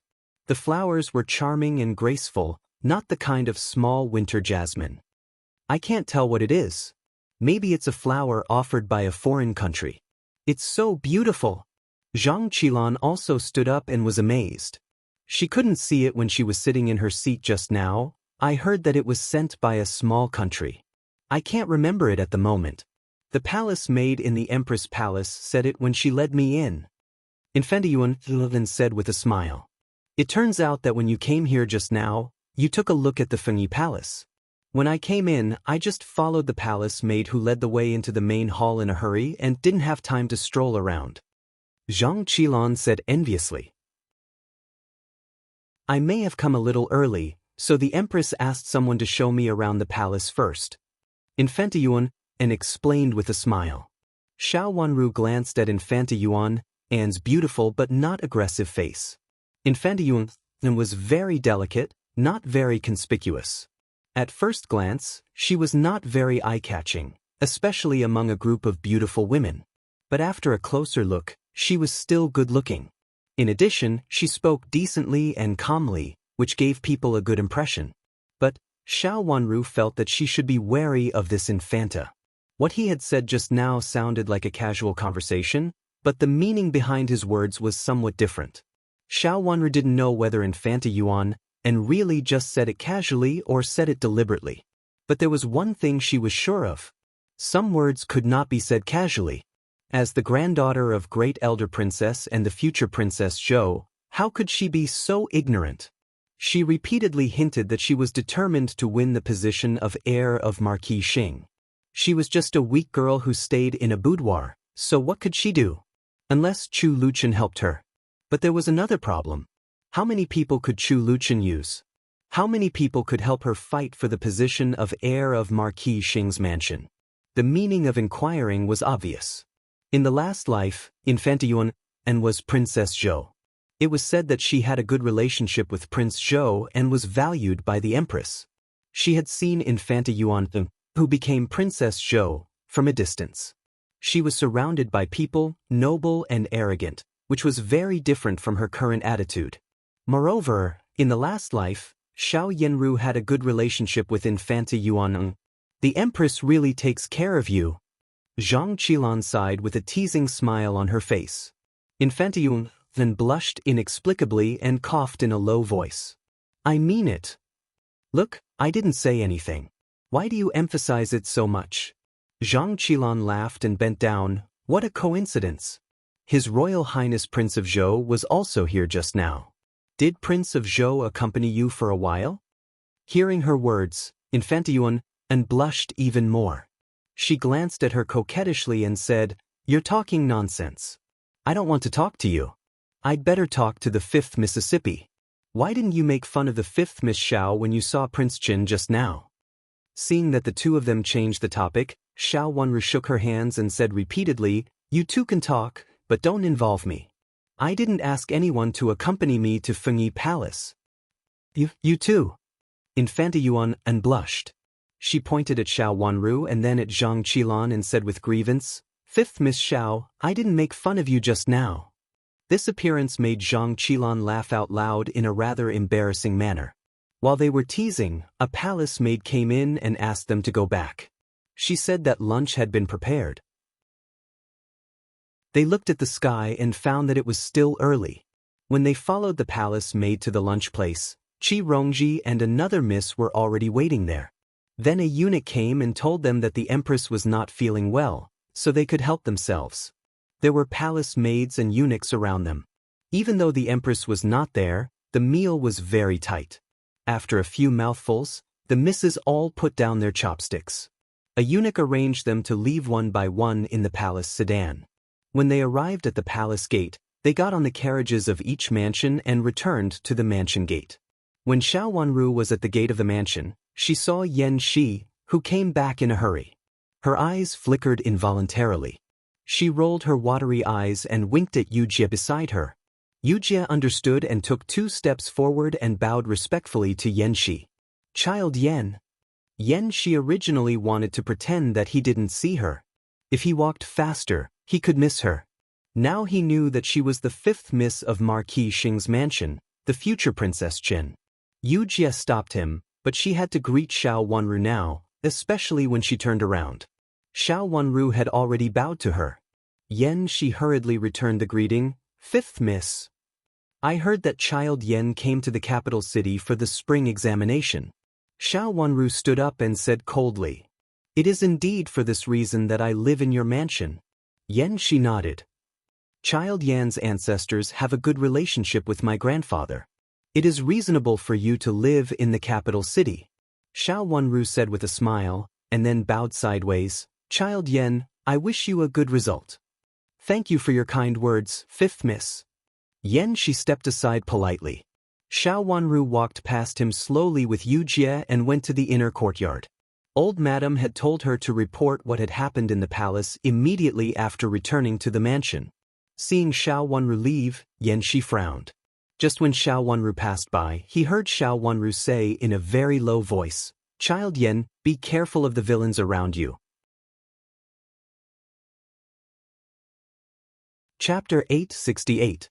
Remember in 1 second, 800 mail sign /say, net wonderful pop-up window free reading.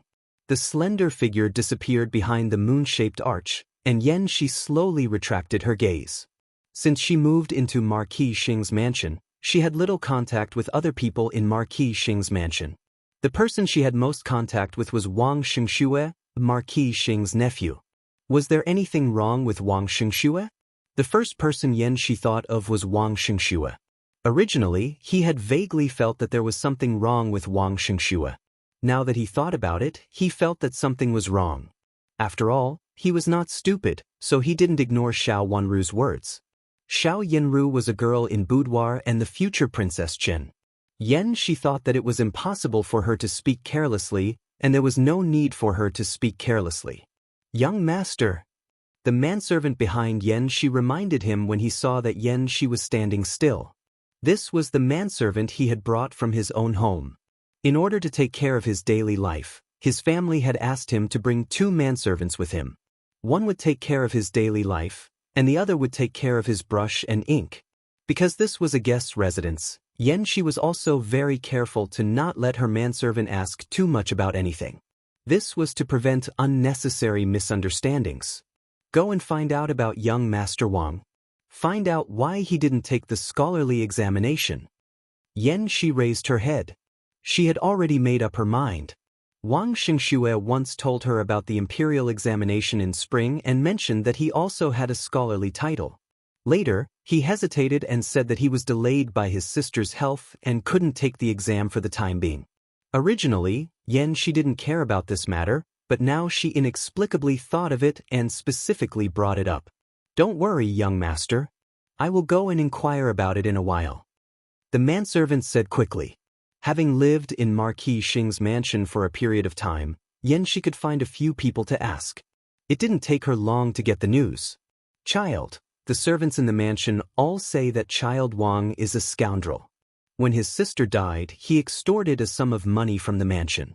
I heard that Child Wang is a distant nephew of Marquis Xing, but he has a bad character and has wronged the 5th Miss several times. His official title was removed after he annoyed the 5th Mississippi. Now he can't take the Imperial examination even if he wants to. The servants of Marquis Xing's mansion really didn't have a good impression of Wang Xingxue.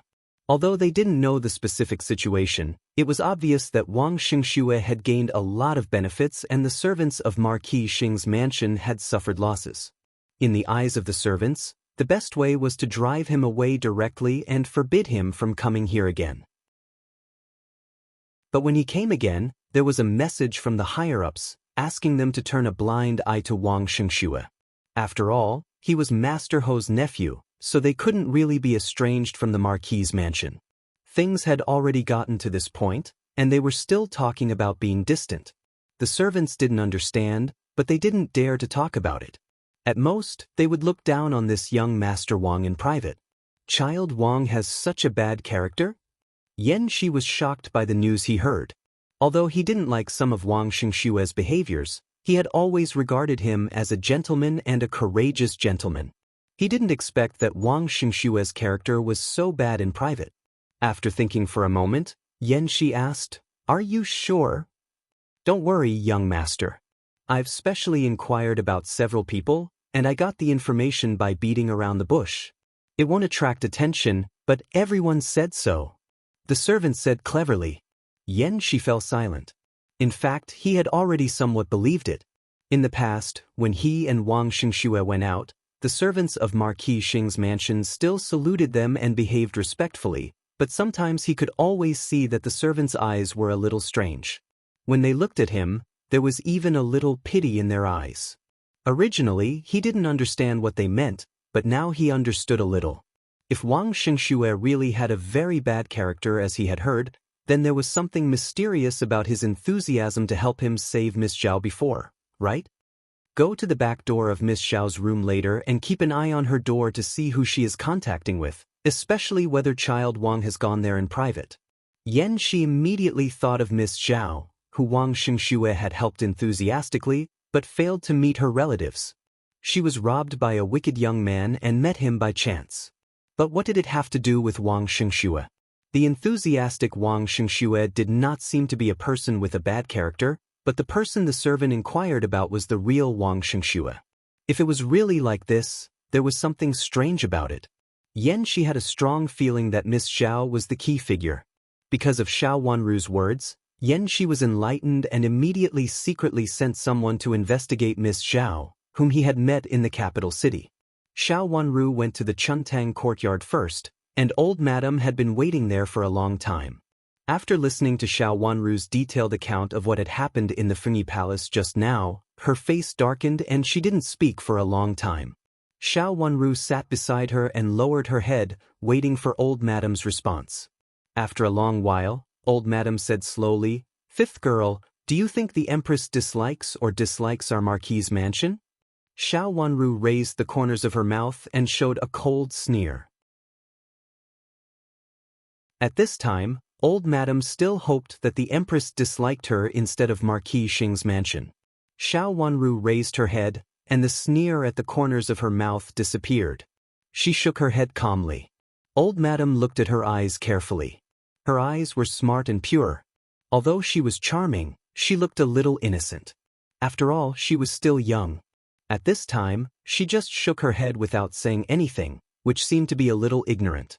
Fifth daughter, now the title of nobility of Duke Xing's mansion has become Marquis Xing's mansion. I feel ashamed to face your grandfather and father. Originally, it should be passed on to future generations. How, is not young anymore. Old madam sighed and looked dispirited. Since the last time she fainted and woke up, old madam was not as energetic as she used to be. She looked very weak. When saying this, she suddenly felt sad. She wiped the corners of her eyes with a handkerchief, and her eyes were dark red. Xiao Wanru lowered her head. It was not easy to say this, and she didn't know how to say it, so she just waited and saw. How? I was not young anymore? It seemed that the title of the heir of Duke Xing belonged to Hao. This was the first time that old madam had mentioned this in front of her. She pursed her red lips and didn't say anything. Seeing that Xiao Wanru was speechless, old madam was full of displeasure. She raised the corner of her eyes, suppressed the anger in her heart, and said in an increasingly low and gentle voice, "I think of your father. This title was left by your father. Now it has fallen to this point. I really have no face to see your grandfather and your father in the future. Everything has been fine, but when it comes to it, it actually..." Old madam was sad again, completely like an ordinary old lady. Thinking of her son who died early, she was extremely sad. Nanny Yu had begun to persuade her in a low voice, and she kept mentioning her father. Xiao Wanru clenched the handkerchief in her hand tightly, and her lowered eyes couldn't hide the cold sarcasm. When it was necessary, she would use her father to talk about it. When it was not necessary, she would even get herself killed. At this time, she repeatedly talked about the title. Needless to say, she had some new tricks, and this new trick must be to rely on her own strength or Chu Liuchen's strength. What a good idea. Old madam was sad, and Nanny Yu persuaded her again and again. Only Xiao Wanru sat there like a wooden figure and didn't respond at all. Old madam couldn't pretend anymore. She suddenly pushed Nanny Yu away and wanted to get angry. As a grandmother, she had been sad here for so long, but as a granddaughter, she just sat there without any reaction. As expected, she didn't grow up by her side and didn't even have any feelings for her. Old madam was extremely angry. Seeing that the situation was not good, Nanny Yu hurriedly took her hand and shook her head gently, indicating that she shouldn't get angry. Old madam suppressed her anger hard, and no longer beat around the bush.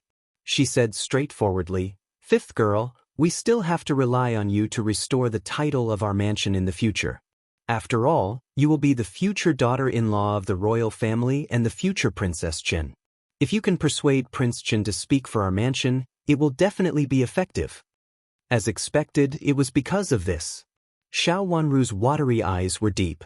She slowly raised her head with a little shock in her eyes and said, "Grandma, you don't have to feel embarrassed. Marquis Xing's mansion belongs to you juniors. At my age, I can still live for a few more years. What I want is to restore the title of nobility. Even if I die now, my mouth will be closed." Old Madam interrupted Xiao Wanru and said impatiently, "Grandma, Prince Chen doesn't have such great ability."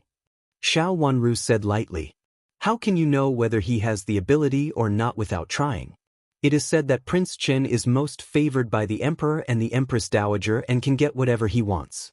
How can you know if you don't try?" Old Madam waved her hand and refused. Hearing Xiao Wanru's refusal, she directly drove her away and said, "You are tired. Go to have a rest first and think about how to talk to Prince Chen about it. The title of nobility can't be left in our hands." She meant that no matter what, she had to let Xiao Wanru mention it to Chu Luchen and let Chu Luchen restore the honor of Duke Xing. After Old Madam finished speaking, she helped Nanny Yu to go in to have a rest, leaving Xiao Wanru alone. Yu Jie showed an angry expression on her face. Old Madam was really too much.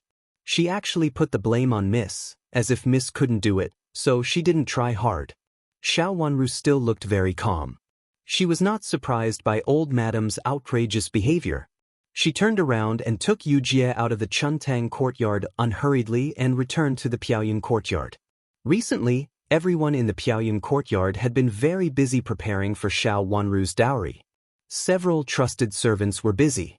Except for Yu Jie, who had to accompany Xiao Wanru, the others were so busy that they could hardly be seen. When Xiao Wanru came back, the Piaoyun courtyard was being tidied up with large pieces of furniture. Nanny Yu and a few rough old maids were carefully moving them out. Seeing Xiao Wanru coming over, Nanny Yu hurriedly came over and saluted. Then she reached out to point at the pile of large pieces of furniture and said, "Miss, what do you think of these?" Chapter 869. Remember in 1 second, 800 mail sign /say, net wonderful pop-up window free reading. Xiao Wanru nodded. "In that case, I'll send someone over to move it." "Great-grandmother has already sent someone over to ask if I'm ready," Nanny Yu said. The current affairs in the mansion were taken over by Zhao Shiran. After taking over, the most important thing was Xiao Wanru's marriage. These large pieces of furniture should be moved to Prince Chen's mansion today to decorate the newlyweds' rooms. This was also a part of a woman's dowry. Large items such as this kind of furniture could be sent over to be placed in the bridal chamber. He carefully walked around a large pile of furniture in the garden, went into the inner room, sat down, and ordered Yu Jie, "Bring me the Huaxing from yesterday." She felt that Ji Huaxing looked familiar, but she couldn't remember where she had seen him before. Yu Jie obeyed and brought Huaxing over. Xiao Wanru opened the brocade box and looked at it carefully again. It was very similar to the one in the Empress's box just now. However, upon closer inspection, there seemed to be some differences. It was obvious that the one in his hand was more exquisite, and the design was more ingenious. Every part of it was meticulously made, and there was a sense of nobility in it. The phoenix head swayed slightly, and the string of beads drooped down. With the slightest movement, beautiful fine lines rippled out, looking extremely alluring. She picked up Huaxing and compared it with her hair in the mirror. She still couldn't see anything, but there was a familiar feeling in her heart that she couldn't get rid of. He placed Huaxing on the table and looked at it carefully. Seeing that Xiao Wanru had been looking at the Huaxing carefully, Yu Jie also looked at it carefully, but just like Xiao Wanru, she didn't find anything. Seeing that Xiao Wanru had been staring at the Huaxing for so long, she couldn't help asking, "Miss, is there anything wrong with this Huaxing?" "There's nothing wrong." Xiao Wanru couldn't tell what she wanted to see. Anyway, she just felt that it was very familiar, as if she had seen it several times. But where? There seemed to be something in his mind, but when he thought about it carefully, it was empty, without any trace left behind. Where had he seen Ji Huaxing before? It was impossible in this life, so it must be in her last life. She had forgotten many things in her last life, so she didn't have the confidence to remember Ji Huaxing now. She carefully sorted out what had happened in her last life. She should have seen Ji Huaxing after entering the palace, but she was just a painter in the palace. Why did she see Ji Huaxing? Especially Ji Huaxing should be a relic of Chu Liuchen's mother. She reached out and rubbed her eyebrows, and slowly closed her watery eyes. Her long eyelashes fluttered like a tired butterfly, leaving 2 uneven shadows on her white face. She thought about it and thought, but still. Standing up, he walked to the window and looked out at the corner of the sky. In the distance, a tall building came into view. That was the courtyard where second uncle lived. Inexplicably, he remembered that his father had also moved things over there. Li Wanru, she thought. Her father had Ji King had king of she had standing on the tall building and had looked around. She heart them she what Hugh had and had Wang. She felt an inexplicable pain in her heart, and her eyes turned red.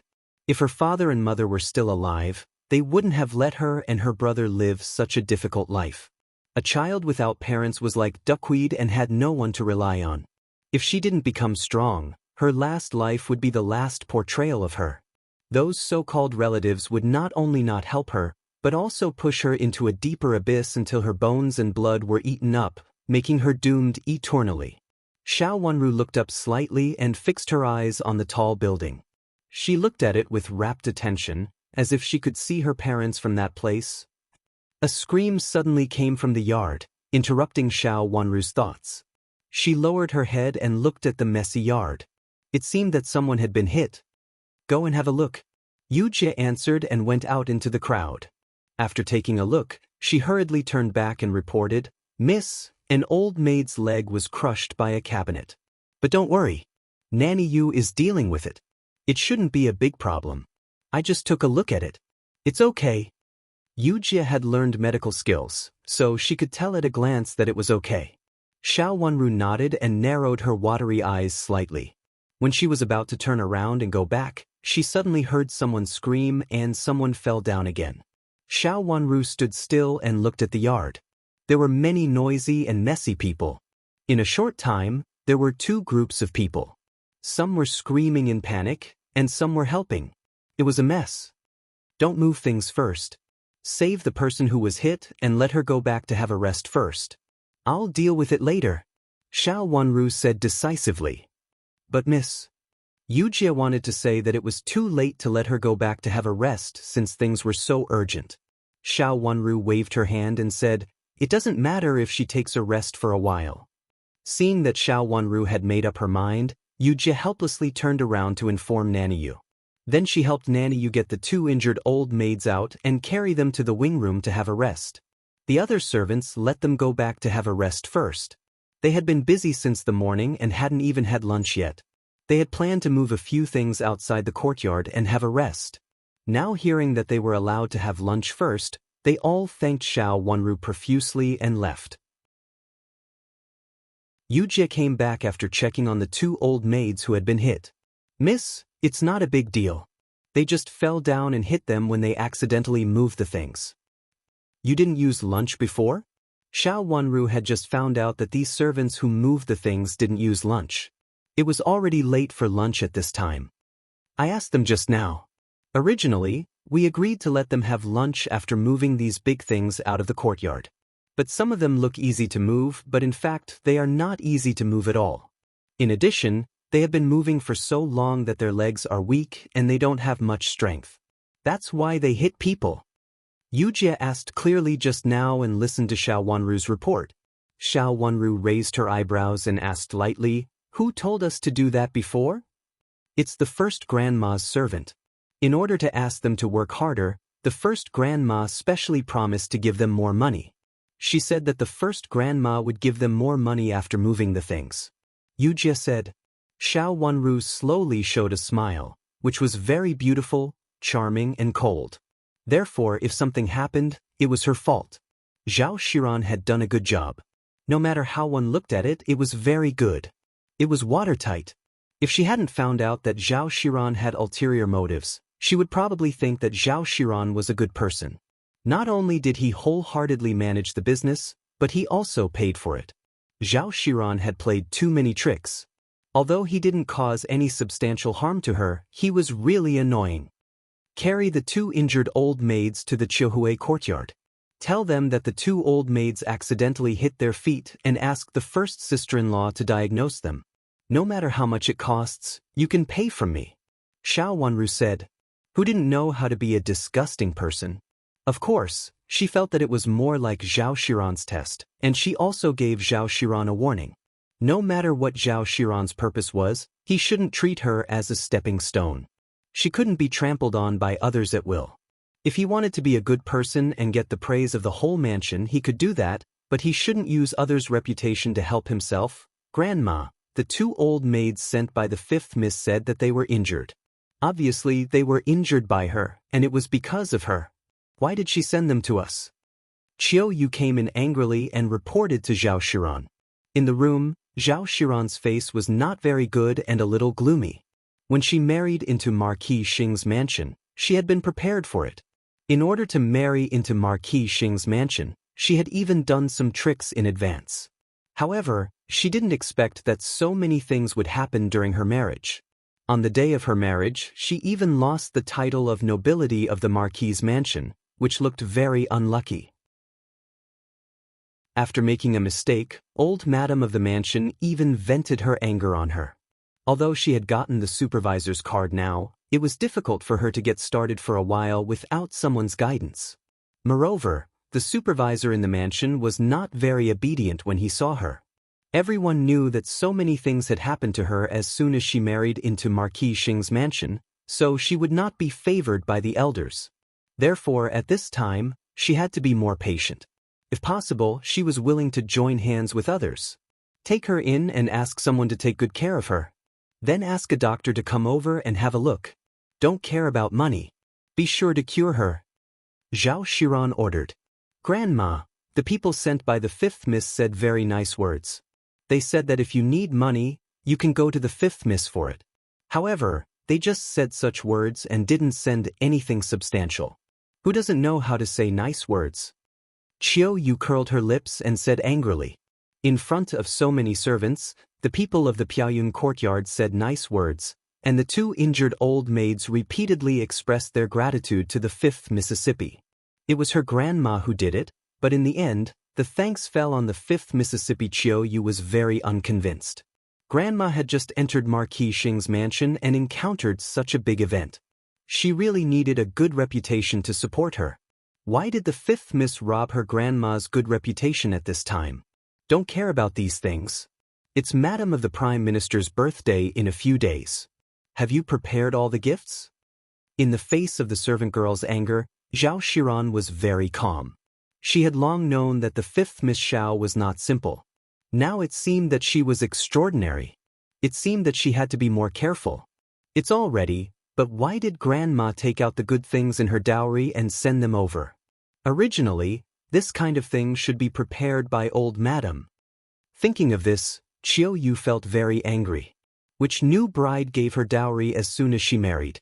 She said that the Madam of the Prime Minister's birthday should not be inferior to Madam of the Prime Minister's.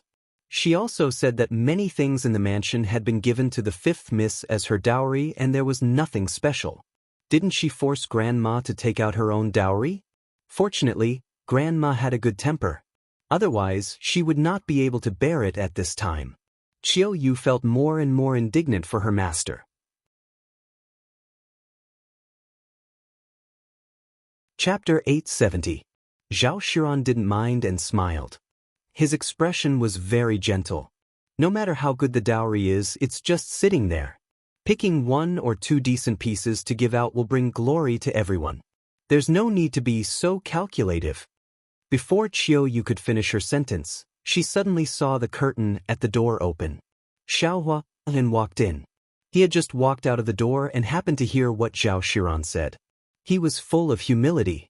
After entering the door, he waved his hand and Qiu Yu left. Shiran, I'm sorry to trouble you. Xiao Hualin walked to her side and sat down. He stretched out his hand and held her hand. Marrying Zhao Shiran was also his idea. To be able to marry the person he liked, he was extremely happy. However, this happiness was now greatly reduced because the High Duke's public house had been demoted to a Marquis's public house. It was no longer as happy as he had imagined. Fortunately, Zhao Shiran was a virtuous person. She did not make a fuss after saying that she wanted to go back. She also focused on managing the family affairs. She knew that her grandmother was making things difficult for her. Xiaohua knew that she could not cook without rice. He took out a key from his pocket and placed it in Zhao Shiran's hand. This is the key to my private storage.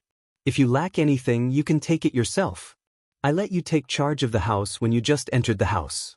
It's because there are no useful people in the house. It's really hard on you. Husband, I don't want it. You can keep it for yourself. Zhao Shiran blushed and pushed the key to Xiaohua. What's mine is not yours. You can use it. If you need anything else, you can tell me. I can't let you keep using your dowry. Xiaohua's voice became gentler. He held Zhao Shiran's hand tightly and sighed. I'll help you get back at them in the future. His words were very affectionate and sincere. Zhao Shiran's face became even redder. After all, she was still a newlywed. She could not help but feel shy when he said such affectionate words. Her appearance pleased Xiaohua. He reached out and held her in his arms. He patted her back gently and said, Shiran, I finally marry you. Such a gentle attitude made Zhao Shiran soften her body involuntarily and close her eyes slightly. Now that she was married, she was not only the first miss of the Zhao family, but also the wife of the first young master of Marquis Xing's mansion. What do you think about the list I prepared? This is the first time I manage the family affairs of the Marquis's mansion. Grandma and third aunt are not willing to help me. After a long while, Zhao Shiran stretched out her hand and pushed Xiaohua's shoulder gently. But seeing that she was so gentle and considerate, Xiaohua's heart ached even more. After he let go of Zhao Shiran, he took the list from Zhao Shiran and looked at the things on the list. He nodded as he read, deeply feeling that he had married a good wife. I matter a wife. Good wife. Xian's words, not true. She was so talented that she could do a good job even without anyone's help. Everything else is fine. You just need to increase the amount of gifts. Our two mansions are neighbors, and our families have been on good terms for so many years. Our children grew up together when we were young, so our relationship isn't like that of other families, Xiaohua pointed out after reading through the mansions. Zhao Shiran agreed one by one and picked up a pen to add a few gifts on the spot. Xiaohua looked at them and felt that everything was in order. He then nodded and said, That's good. You can show them to Grandma later. If Grandma is not satisfied with them, you can change these to something of the same value. These don't look very festive, and the meaning is not so good. Xiaohua pointed at some gifts on the list. Zhao Shiran wrote them down. They talked for a while.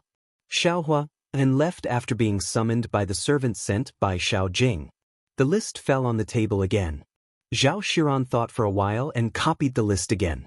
She changed all the gifts that Xiaohuan had pointed out to her. As expected, the value of the gifts didn't change much. However, all the gifts were suitable for older people and had the best meaning. Qiu Yu came in with a cup of tea. Send this list to the fifth miss and ask her to comment on it for me and see if I need to change anything. Tell her that I have just arrived at Marquis Xing's mansion and know nothing about it, but I can't find anyone to ask, so I want to trouble the fifth miss to have a look. Zhao Shiran put down the pen in his hand and ordered. Grandma, you are the sister-in-law of the fifth Mississippi. Now you are the housekeeper. How can you show it to the fifth miss? Old madam and the third madam are the elders. Even the third miss and the fourth miss are a little older than the fifth Mississippi. I heard that the fifth miss was born in a poor family. Qiu Yu was very dissatisfied with Xiao Wanru because of what happened just now. She blurted out a lot of words. Shut up. Zhao Shiran's face darkened. Miss Qiu Yu felt extremely aggrieved. What kind of place is this? Who is the fifth miss? How can she allow a maid like you to ruin her? If the fifth miss really wants to take your life, I won't be able to protect you just because of what you just said. Zhao Shiran said coldly, this is not the mansion of the Minister of State, and I am not the first Miss Zhao. I am now the wife of the first young master of Marquis Xing's mansion. Zhao Shiran said almost word by word with a bit of sharpness in her eyes. The two servant girls around her had been excellent, but now she found that she had valued them too much in the past, so that the two servant girls dared to say anything. Xiao Wanru was not easy to deal with, so she could only make friends with her now. I overstepped my bounds. Qiu Yu knelt down with a sense of grievance, but she did not dare to refute. Well, you can leave now. Tell the fifth miss to help you with the review. If you have any opinions, come back and tell me. Zhao Shiran's face softened. Yes, first grandma. Seeing that she had really annoyed Zhao Shiran, Qiu Yu did not dare to say anything more. She hurriedly answered, picked up the dried gift list, and left. Xiao Wanru was very surprised by this gift list. No matter from which aspect, Zhao Shiran should not show this gift list to her. First sister, this gift list is very good. I really can't see anything wrong with it. In fact, I know nothing about the housekeeping. If you are worried, you can show it to grandma. Xiao Wanru said to Qiu Yu with a smile and asked Yu Jie to pass the gift list to Qiu Yu. Our grandma means that fifth miss should have a look at it anyway. If there is anything wrong or taboo, please give us some advice. Our grandma has just entered the mansion, so there are many things she doesn't know, and she doesn't know what is wrong with it. At this time, Qiu Yu, who had been angry before, had already made it clear in one breath with a smile. Yu Jie handed the gift list in her hand to her and said with a smile, it's good. Our miss thinks it's good and there is nothing to improve. In fact, our miss has just returned to the mansion. Compared with other misses, she really doesn't know the specific affairs in the mansion.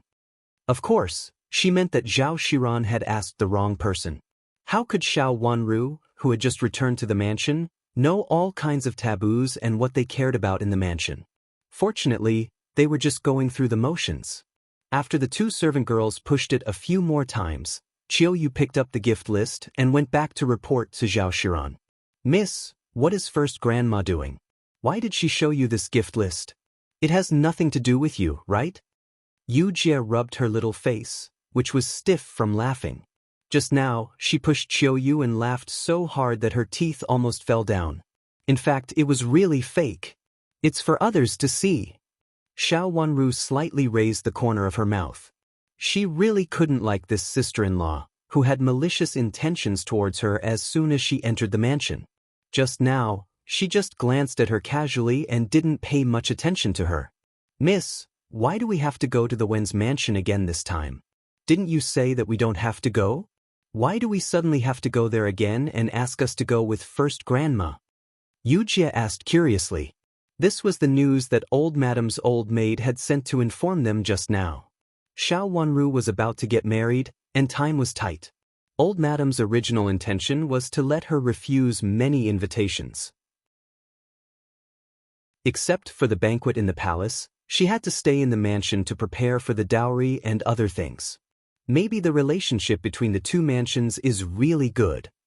Xiao Wanru said vaguely and looked out of the window. After being reborn, was she going to enter the Wen's mansion again? She had thought that her mood would fluctuate, but now she found that she was as calm as water. She was really very calm without any ripples. In the last life, she entered the Deputy Prime Minister's mansion in the name of happiness. Later, because her lips were too bright, she was reprimanded by Madam of the Deputy Prime Minister in the morning hall and then driven away. It was a rainy day that day. The cold autumn rain fell, and her clothes were all wet. She was cold and hungry, but she had no one to rely on. Thinking of it now, it seemed that it was a lifetime ago. She closed her eyes slightly.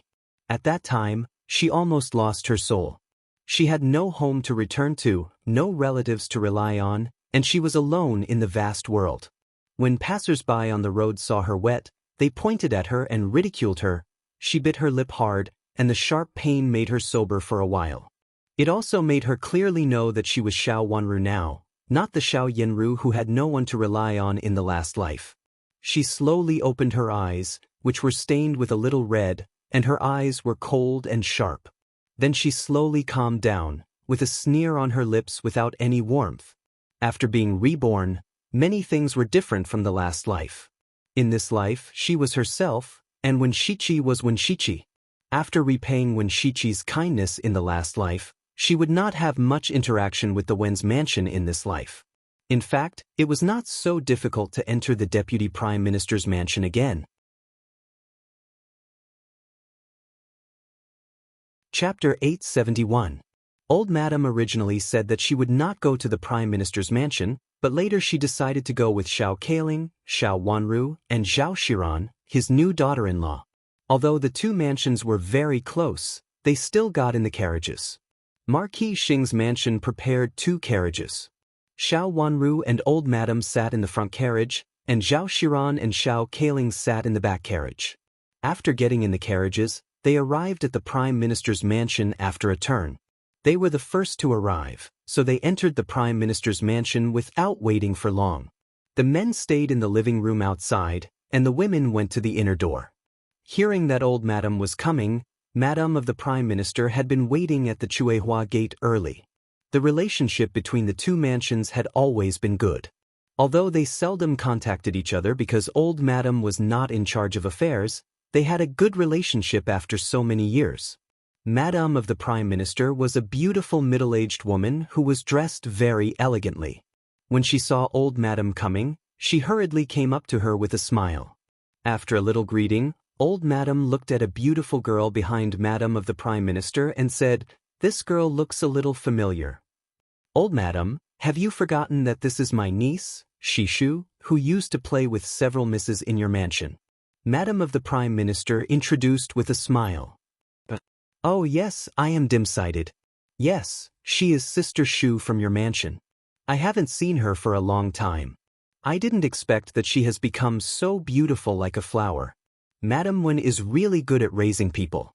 You have raised your niece so well." Old Madam suddenly realized and said with a smile, "Old Madam, you are too polite. How can the misses in your mansion be as beautiful as a flower? Isn't this the 5th Miss Xiao?" Madam of the Prime Minister's eyes fell on several women behind Old Madam. She had met Zhao Shiran, and Xiao Kailing was also very familiar with them. Only Zhao Shiran was not familiar with Xiao Wanru. She was an elegant and charming girl with delicate and beautiful facial features and bright watery eyes. However, when she looked up at others, she gave people a kind of misty feeling. She was so beautiful that she was a little unreal. Madam of the Prime Minister couldn't help praising her in her heart. Madam of the Prime Minister had seen Xiao Yenru's beauty, and she had always thought that no woman could surpass Xiao Yenru. Now, seeing the 5th Miss Xiao, she realized that there was always someone better than her in the world. Speaking of which, Marquis Xing's mansion was really blessed by nature. There was already such a beautiful 1st Miss Xiao. Unexpectedly, the 5th Miss Xiao, who had returned to the family, was another stunning beauty. However, it was a pity that the 1st Miss Xiao had died.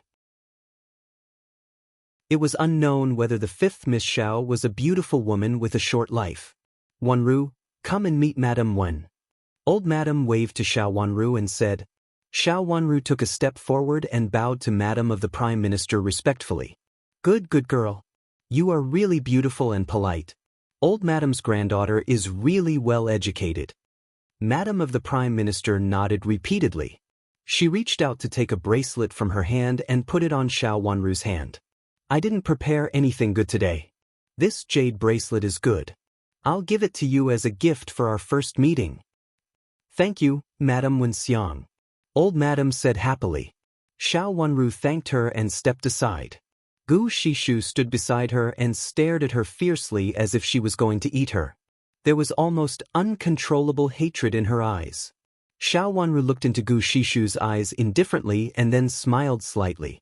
She didn't understand why Gu Shishu was so excited to see her. The conflict a few years ago had been a long time ago, and it was still a trivial matter. Even if Gu Shishu didn't grow up, it was impossible for her to bear a grudge for so long. However, Gu Shishu's expression really surprised her. There was shock, resentment, and hatred in Gu Shishu's eyes when she looked at her. Fortunately, Gu Shishu gradually controlled her emotions and calmed down. Then her expression returned to normal. After the juniors greeted each other, Madam of the Prime Minister personally welcomed old Madam and walked inside. Several juniors followed behind and listened to their conversation while walking inside. Xiao Wanru was the youngest and fell behind at the end. Gu Shishu didn't know when she came to her side. "Fifth Miss Xiao, it's the first time you've come to our mansion, right? Why don't I accompany you to enjoy the scenery later?" Gu Shishu said with a smile, as if Xiao Wanru's malicious stare just now was an illusion. "Thank you for your kindness, Miss Gu," Xiao Wanru said with a slight smile. "Don't stand on ceremony, 5th Mississippi. You're the guest today and I'm the host," Gu Shimei said softly, as if she was referring to something. However, Xiao Wanru was not interested in her affairs, so she just smiled politely and did not continue the topic. "Miss Gu, are you?" Xiao Zaihuan took over the topic. They had played together when they were young, and they were good friends. Later, Xiao Zaihuan had some understanding of Gu Shishu's mind. But there were so many people here, so Xiao Zaihuan couldn't say anything in person, so she just mentioned it a little. Gu Shishu blushed, stretched out her hand to pull the handkerchief in her hand, and bit her lip. Her shy and timid look showed that there was a story behind it. "Is Miss Gu engaged to the second young master?" Zhao Shiran was well informed. After looking at old Madam and Madam of the Prime Minister who was talking enthusiastically, he lowered his voice and said, "Engaged? Wasn't she going to be a concubine?" Xiao Wanru raised her eyebrows, and there was a trace of deepness in her watery eyes. "It hasn't been finalized yet," Gu Shishu said in a voice as small as an ant's, and her face had turned red. "Miss Gu, I'm sorry. I thought it had been finalized." Zhao Shiran hurriedly apologized. "First Grandma Xiao, you're welcome," Gu Shishu said in a sweet voice. She looked at Xiao Wanru with a blushing face and looked a little proud, which made Xiao Wanru feel confused. She didn't know why Gu Shishu was so proud of her. She didn't have anything to do with Gu Shishu. The flower hall was not far from the Chuehua Gate. Old Madam and Madam of the Prime Minister did not stop them and asked Gu Shishu to accompany them to walk around. Zhao Shiran didn't leave. She said that she would accompany Old Madam and asked Xiao Kaling and Xiao Wanru to play with Gu Shishu. Zhao Shiran's behavior immediately won Madam of the Prime Minister's praise. She nodded repeatedly and said that Old Madam had married a good granddaughter-in-law. The daughter of Minister Zhao's mansion was extremely educated and reasonable. Old Madam didn't like Zhao Shiran very much. At this time, she also put on a loving expression on her face. She was polite and modest while looking at Zhao Shiran with satisfaction, as if she was really very satisfied with Zhao Shiran. Xiao Kaling also didn't want to leave. The third branch was not living a good life now. Before going out, the third madam had repeatedly asked her to please Old Madam. Seeing that Zhao Shiran's trick worked, she immediately moved to the other side of Old Madam, indicating that she was worried about Old Madam and didn't want to go out. There were only 4 people in total. Neither of them wanted to go out and wanted to please Old Madam. Xiao Wanru also sat down beside Xiao Kaling. "Fifth Miss Xiao, you haven't been to our mansion yet, have you? It happens that Shishu has nothing to do, so I can accompany you for a walk and let you know the way." Seeing Xiao Wanru also sit down, Madam of the Prime Minister suggested with a smile. "Fifth Miss Xiao, shall we go for a walk together? It's your first time to come to our mansion. If I don't treat you well, my aunt will blame me. Fifth Miss Xiao, you won't make things difficult for me, right?" Gu Shishu came over affectionately and reached out to pull Xiao Wanru up. Xiao Wanru stood up, stepped back, and happened to avoid Gu Shishu's hand. "Thank you, Miss Gu." She couldn't refuse Madam of the Prime Minister's reason. It was true that she was the only one present who had never been to the Prime Minister's mansion. Madam of the Prime Minister's arrangement was very reasonable. "Aunt, then I'll take Fifth Miss Xiao out for a walk," Gu Shishu said to Madam of the Prime Minister with a smile, as if she didn't notice Xiao Wanru's indifference to her. Madam of the Prime Minister nodded with a smile and teased, "Don't go too far.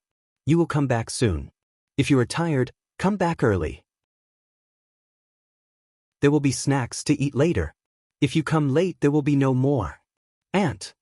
Gu Shishu stamped her feet unwillingly and said, "When you say that, everyone will think that I am a good eater."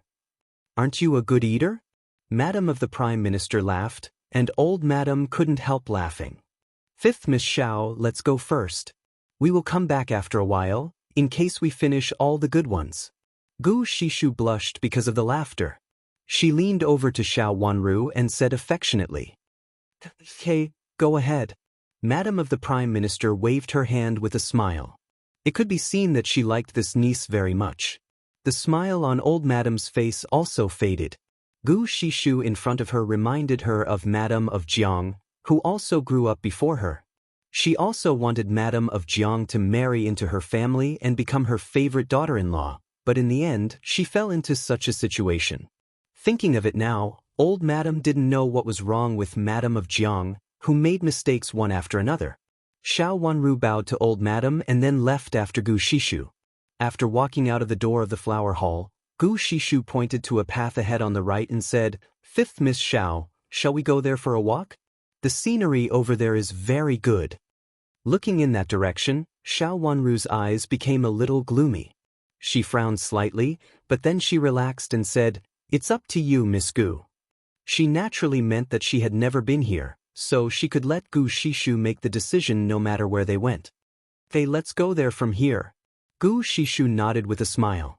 The two of them talked about the scenery all the way as if they had never seen each other before.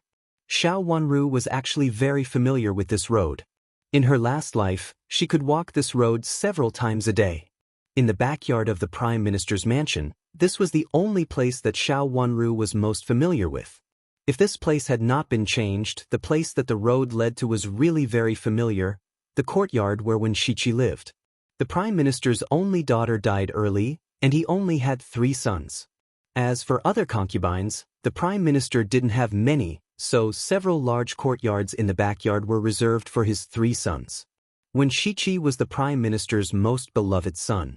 He was less talented and the most favored. He occupied a large courtyard at the end of this road. She walked forward calmly and wanted to see what Gu Shishu wanted to do by pretending to be obedient. At an intersection, Gu Shishu stopped with a smile, reached out and pointed ahead. "That's my third cousin's courtyard. Let's not go there for fear of bumping into him. He is a little elusive. Who knows if he is here or not? Fifth Miss Xiao, let's go this way." The way she pointed was not to Wen Shiqi's courtyard. It seemed that she really didn't want to bump into Wen Shiqi. If someone else said this, Xiao Wanru might believe it, but Gu Shishu. Xiao Wanru raised her lips and said with a hint of coldness in her graceful posture, "Miss Gu, just lead the way."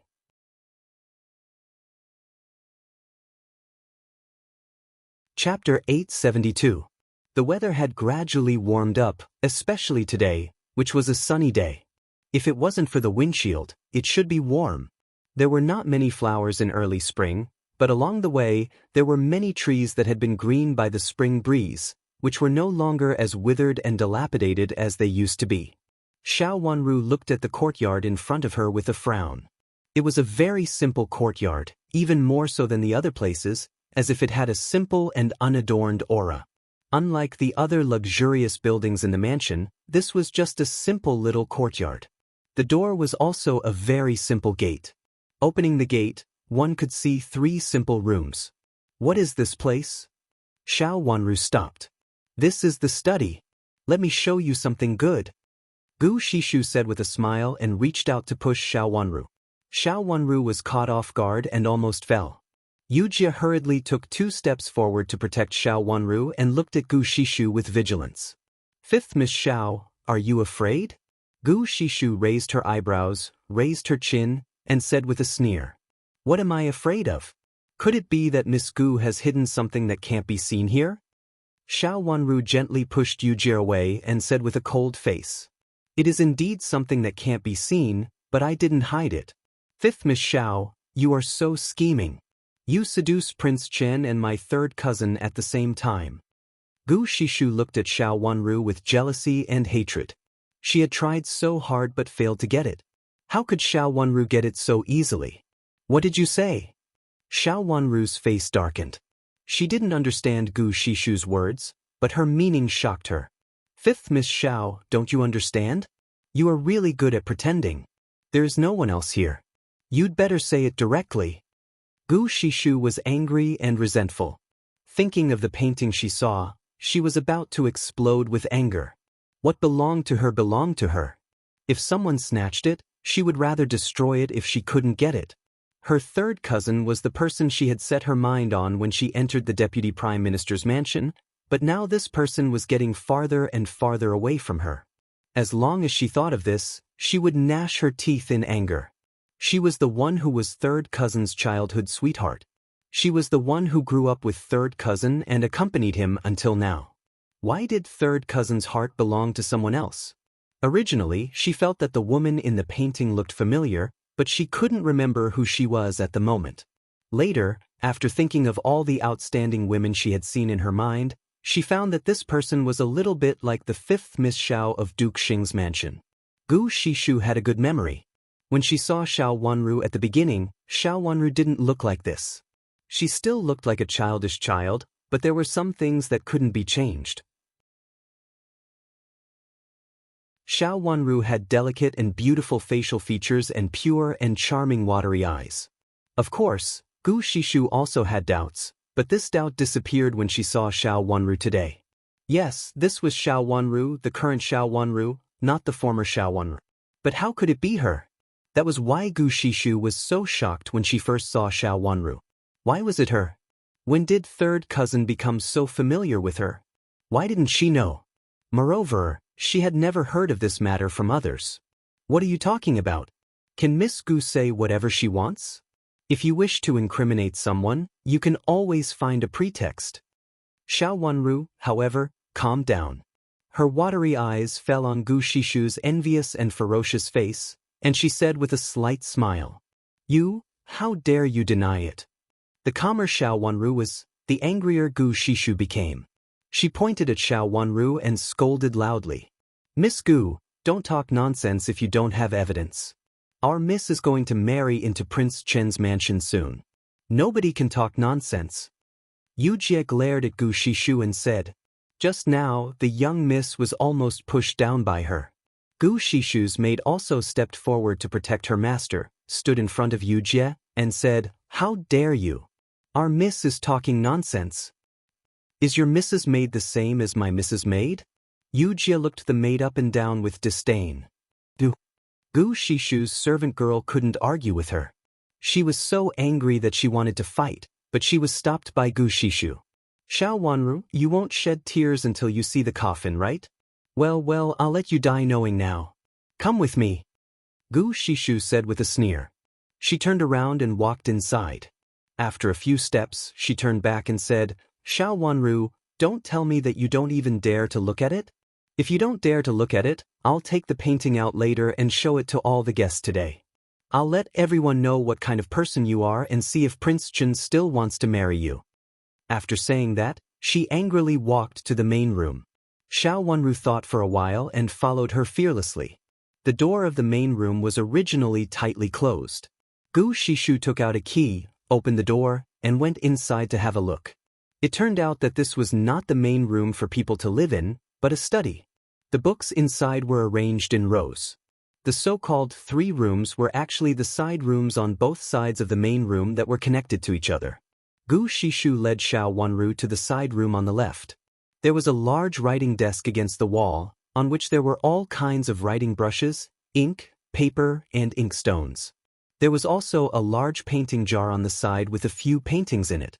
Gu Shishu walked to the front of the painting jar, took out a painting from the back, and then handed it to Xiao Wanru coldly and said, "Look at it yourself.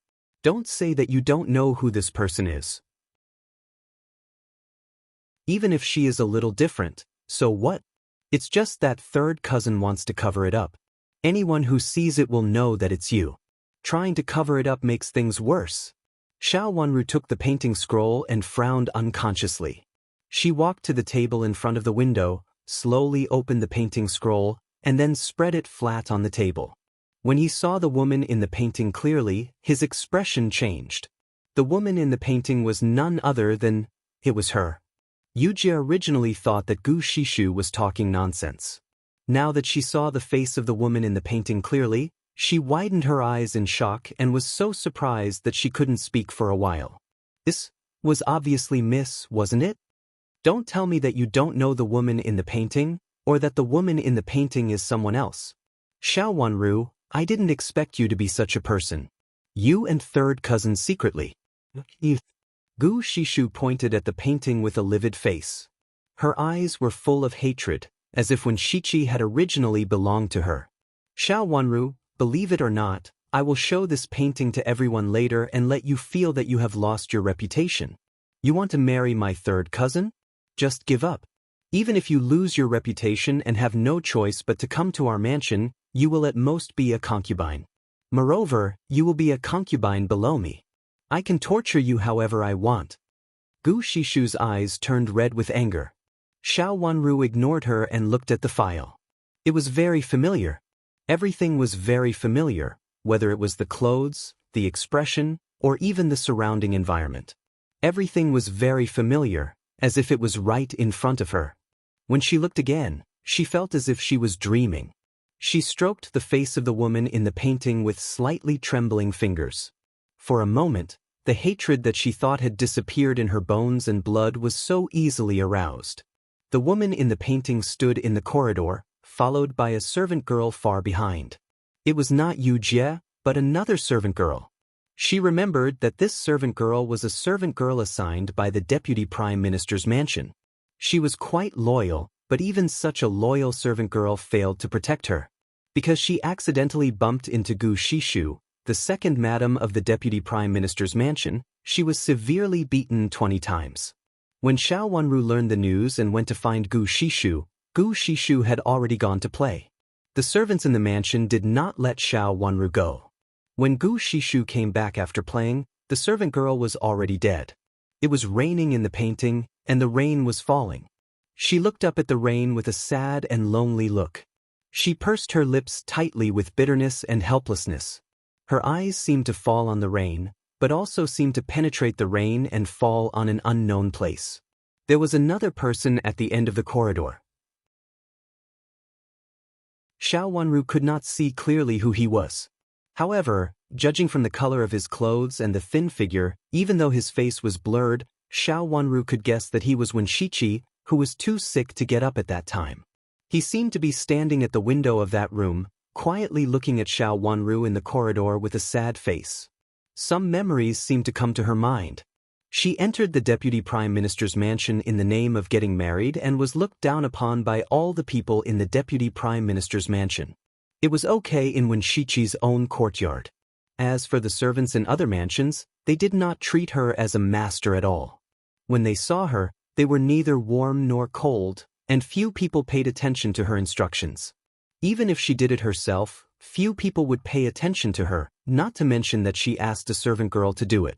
At that time, when Shichi was in such poor health, so Xiao Wanru did not dare to bother him with this kind of thing at all. She just wanted him to take good care of his illness. If anything happened, Xiao Wanru would try her best to deal with it by herself. At that time, she was sensitive and timid because of inferiority complex. She really could not think of a way, so she could only stand alone in the corridor and suffer miserably. This painting was of her in the last life, which looked a little bigger than the current one. But why was there such a painting? Did Shichi think of something? Where did this come from? Xiao Wanru heard herself asking calmly. Her voice sounded a little distant, as if it did not come from her. It was very far away and unreal. How dare you ask where it came from?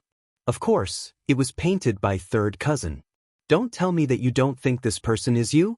Even though third cousin used some tricks to make people feel that the person in the painting is a little older than you, so what? Anyone who sees it will know that it is you. Miss Gu, you're wrong. This is not me.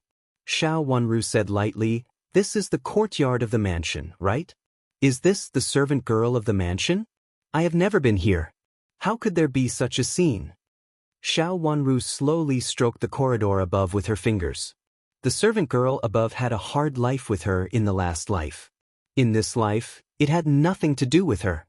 Gu Shishu would not deal with this servant girl and kill her. In fact, it would be the best for her.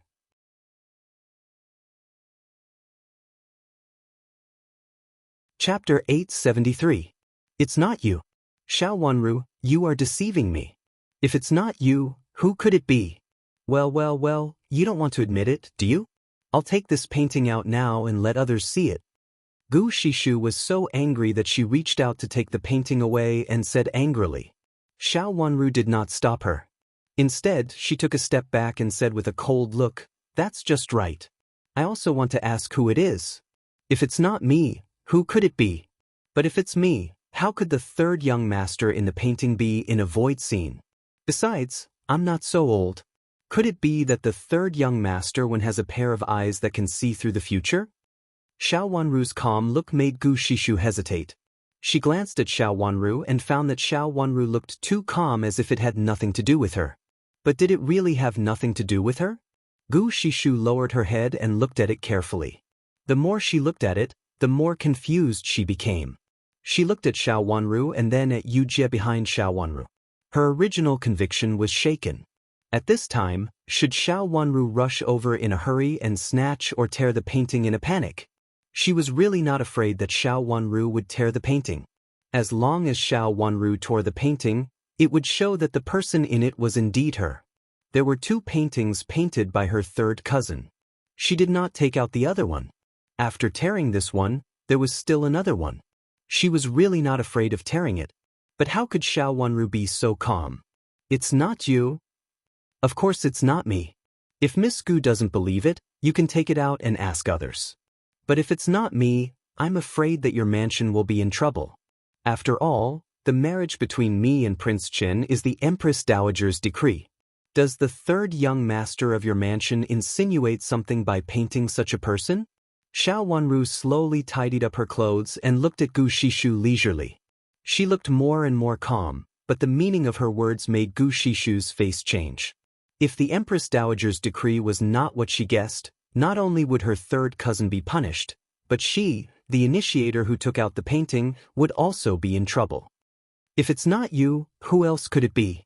Gu Shishu said, unconvinced, but her confidence was a little weaker. "How would I know? Miss Gu, please tell me who he is. Why does he look like me so much? Is he related to me by blood?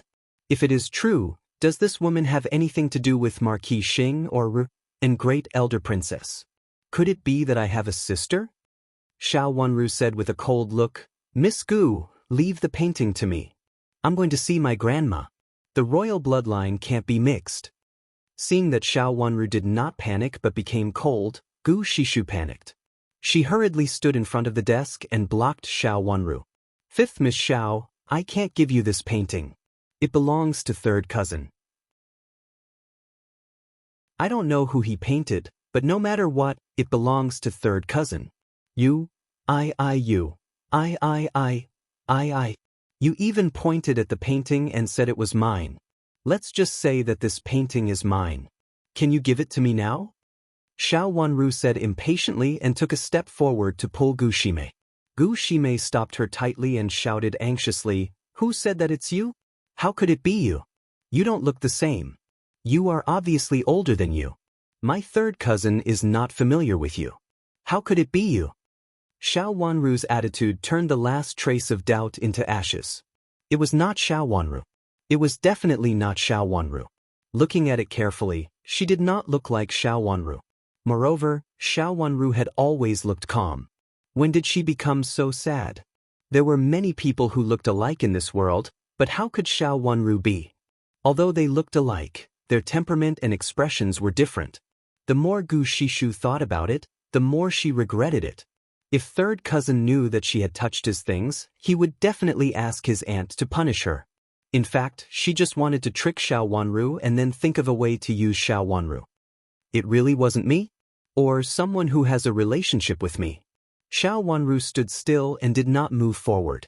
Her eyes were cold and sharp, as if she didn't believe Gu Shishu's words. "It's really not fifth Miss Xiao, and it's impossible for it to be related to fifth Miss Xiao. It's impossible for Infanta Qinghua to have another daughter." Gu Shishu only hoped that Xiao Wanru would not take away the painting. Otherwise, she would not be able to hide it. She explained these words to Xiao Wanru, and the more she said, the more convinced she was that she was really wrong before and that she had been deceived.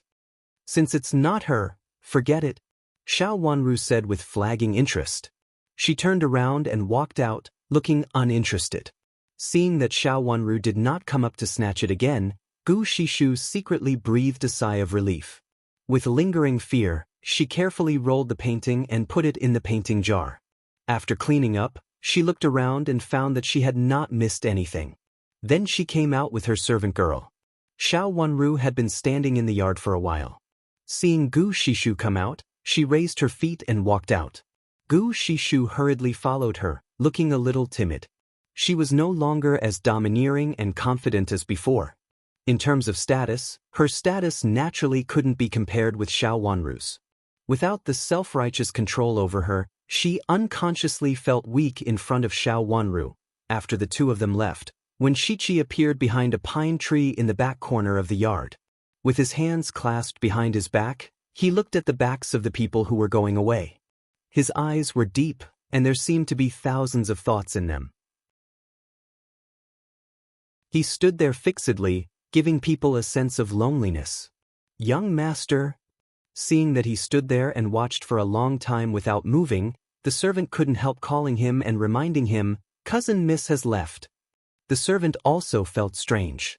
In the past, the third young master didn't treat Cousin Miss well. Why did he seem to like Cousin Miss so much today?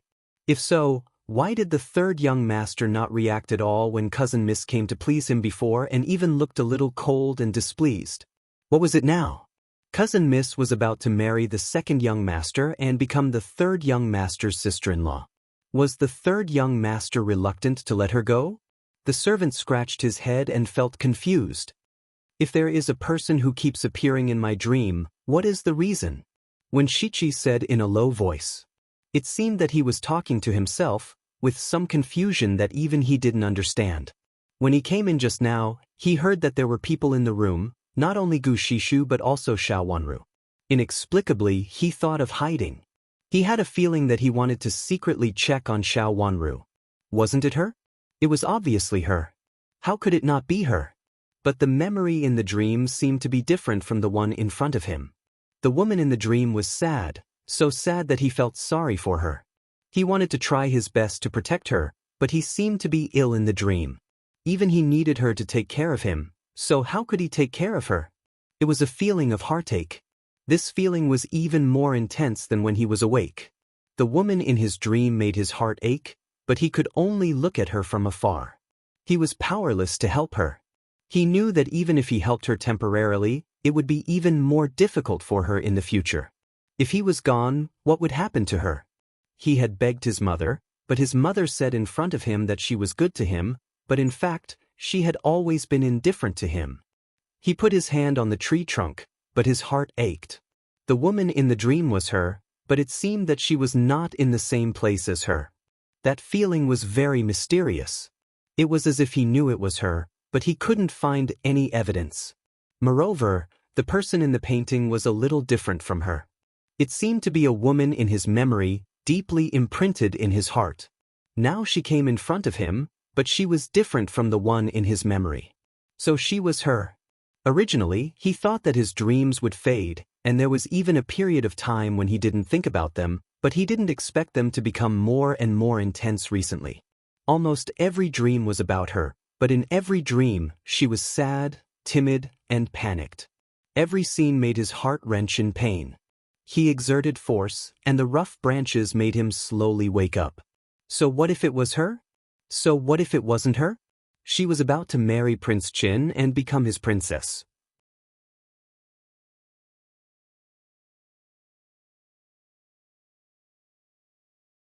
Chapter 874. Xiao Wanru and Gu Shishu returned to the flower hall where they used to entertain guests. After what had happened before, Gu Shishu no longer dared to be unreasonable in front of Xiao Wanru and was even unwilling to appear in front of Xiao Wanru. After coming back, she sat with Xiao Kaling and they talked intimately. The two of them grew up together, but Xiao Kaling used to play with Xiao Zaihuan. Only Gu Shishu was close to Wen Xian, the miss of the Wen's mansion, and Xiao Yenru was close to Xiao Jie. Later, when Xian had an accident, so the two families lived apart. Later, when they grew up, for the sake of the girl's reputation, the side door between the two mansions was blocked. However, there was no one else now, so Gu Shishu felt that she could talk more with Xiao Kaling. The two of them talked about some interesting things in their childhood. Xiao Wanru sat beside them and listened with calm eyes.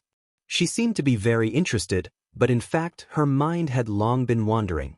What did Wen Shiqi mean by painting this picture? Did he also remember what had happened in the last life? She clearly didn't think of it when she saw him before. Why did he suddenly remember something? But even so, he shouldn't have painted this kind of picture. If others saw it, they would really think that she had slept with him before, especially Chu Luchen. If Chu Luchen knew what he would do, Xiao Wanru was really not sure. In the last life, Chu Luchen in Xiao Wanru's memory was dark. Although he was high and mighty, in fact, he gave people a sense of darkness, despair, and hostility. In particular, she remembered the last scene very clearly. On the road of the Imperial Palace, the bodies of the beauties died, and the blood dyed the high palace red. What was he doing? Why did he do that? With Chu Liuchen's temperament, he would not do that unless he was crazy. But what made him so crazy? He even killed those weak beauties who were harmless to him and dyed the sky with blood. But why was he so desperate, so bloody, and so violent? Did something happen? What did she forget? She unconsciously clenched the handkerchief in her hand, as if the soft handkerchief could support her. Under her thick eyelashes, her eyes were cold and trembling. She didn't dare to continue guessing, nor did she dare to make more assumptions. Is it the sister? Fifth sister? Zhao Shiran's voice seemed to come from beyond the clouds, pulling her back from her thoughts. First sister-in-law. Xiao Wanru raised her head and said softly, Fifth sister, are you not feeling well? Why is your face so pale? Zhao Shiran whispered with concern.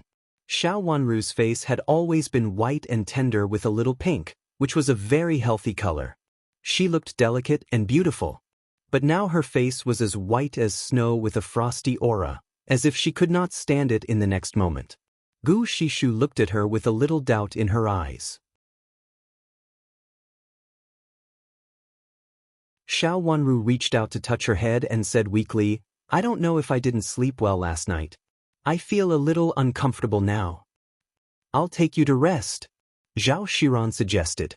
Such banquets would usually have a courtyard for the ladies to rest in. No need. I may feel better after sitting down. Xiao Wanru shook her head and refused Zhao Shiran's kindness. No, you can't be sick now. You'd better take a rest first. If you still don't feel well, I'll accompany you back first. Zhao Shiran said meaningfully. Xiao Wanru was about to get married, and her husband was Prince Qin. The wedding date was close, so she couldn't have any accidents at this time. Fifth Miss Xiao, I'll take you to rest. Seeing Xiao Wanru's unusual look, Gu Shishu stood up and said, Old madam and madam when we're talking with several older madams. At this time, there were many people so no one noticed them. Thank you Miss Gu. Before Xiao Wanru could speak, Zhao Shiran had already answered. It's no trouble. I've arranged a place to rest. Gu Shishu said with a smile. I'll go with you, fifth sister. Seeing that she had nothing to do here, Xiao Kaling also stood up. At this point, Xiao Wanru would seem a little pretentious to refuse. She stood up and left the flower hall with Gu Shishu. The place to rest was a little far from the flower hall, but it was much quieter.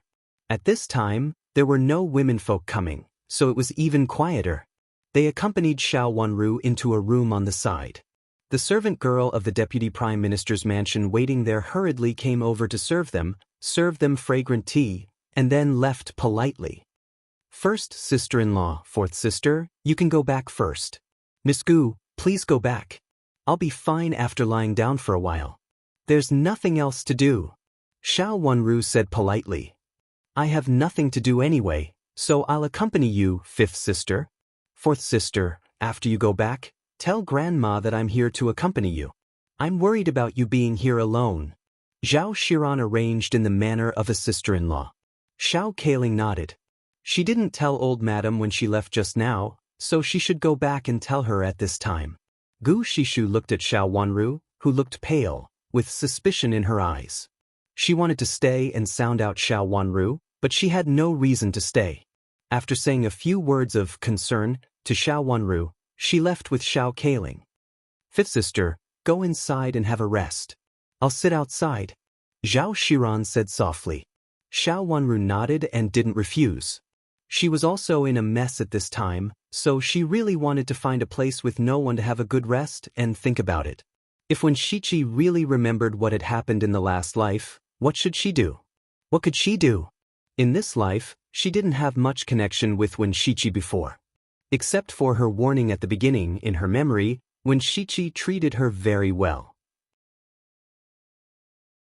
It was not bad, but it was like a kind and gentle elder brother. Even if when Shichi thought of it, he shouldn't have this painting. Xiao Wanru took off her coat and lay on the bed inside, thinking about it in a half-awake state. What happened to when Shichi was so unexpected that she panicked for a moment.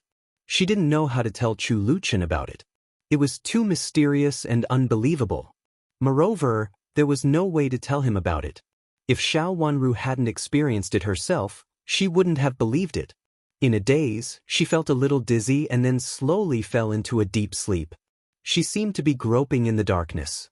Suddenly, a light flashed, and some of her lost memories seemed to have recovered a little. Zhao Shiran and his servant girl were sitting outside. Hearing that the voices inside had quieted down, he took a book of poems from the dressing table and began to read it. The book had been prepared long ago. It should have been kept for fear that the womenfolk would be idle. There was not only a book, but also some other small toys. There were even a few small flower products, which were not finished products. The misses who were resting here could play with the servant girl Jia Wanhua. Recently, flower products were popular in the capital city. The servant girls who followed the misses had more or less flower products. They chatted while making some fashionable flower products, which was a way for the misses to pass the time and not get tired. Moreover, these flowers had been partly made, and the head had been made, so it was easier to make them. With some small ornaments prepared by the Deputy Prime Minister's mansion for the misses, it was indeed unique and novel. However, Zhao Shiran didn't like it very much, so she picked up the book of poems and read it casually. It was very quiet in the room, and only the sound of her turning pages could be heard. Suddenly, someone knocked on the door gently. Zhao Shiran looked up and motioned for the servant girl to open the door. When the door was opened, a beautiful round-faced girl ran in. When she saw Zhao Shiran, she said in surprise, "Big sister, you are really here." Zhao Shiran also showed joy on her face. She hurriedly reached out and pointed inside, hinting that someone was going to sleep inside. The beautiful round-faced girl immediately lowered her voice and nodded. Even her footsteps were much lighter, but they were still very big. It could be seen that she was extremely surprised. "Big sister, I heard that you were here, so I came here in a hurry." The girl walked to Zhao Shiran and sat down beside her. She said in an excited voice, "Big sister, how are you doing in Marquis Xing's mansion? I heard that people in Marquis Xing's mansion don't seem to like this marriage very much. They said that the marriage between you and eldest brother-in-law caused Marquis Xing's mansion to be demoted." The girl was Zhao Shiran's biological sister, Zhao Shiqiong. The relationship between the two sisters was very good. When Zhao Shiqiong returned home that day, she didn't find time to talk with her sister in private. She was very worried about her sister's life in Marquis Xing's mansion. Although her sister had been smart since she was a child, it was useless to be smart when such an unfortunate thing happened. There's no such thing. It's just the gossip of the people outside. Zhao Shiran replied softly with a smile. His expression was extremely peaceful. "Big sister, did they really not do anything to you?" Zhao Shiqiong asked doubtfully. "It's really nothing. They are all very good to me. You can ask my father and mother to rest assured. Don't tell them the nonsense that people outside spread, or they will be annoyed." Zhao Shiran continued to comfort Zhao Shiqiong. Hearing her sister say this again and again, Zhao Shiqiong became doubtful. She turned her head to look at the inner room.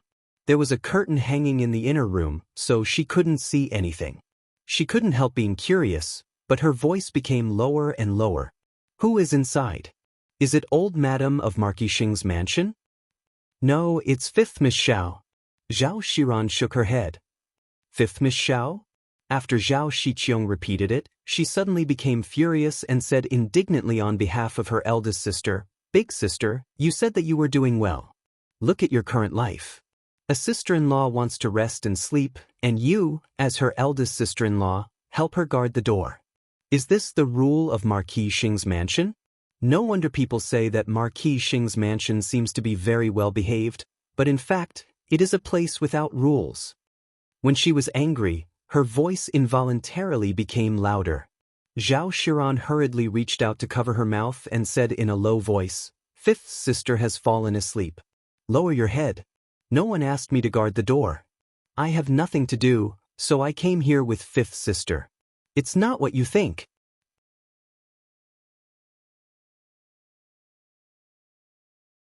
Chapter 875. It's not what I think. Why should you accompany her? Shouldn't you accompany old madam of the Lord Protector's mansion? Zhao Shiqiong pushed Zhao Shiran's hand away and said unhappily. It should be like this, but I also want to have some leisure time. Zhao Shiran said helplessly. Hearing that it was Zhao Shiran's idea, Zhao Shiran looked a little better. His anger subsided and he became curious about Xiao Wanru inside. Big sister, I heard that the fifth Miss Xiao is very beautiful, so Prince Chen likes her. You have met her. How is she compared with the first Miss Xiao? Zhao Shiqiong had met Xiao Yinru.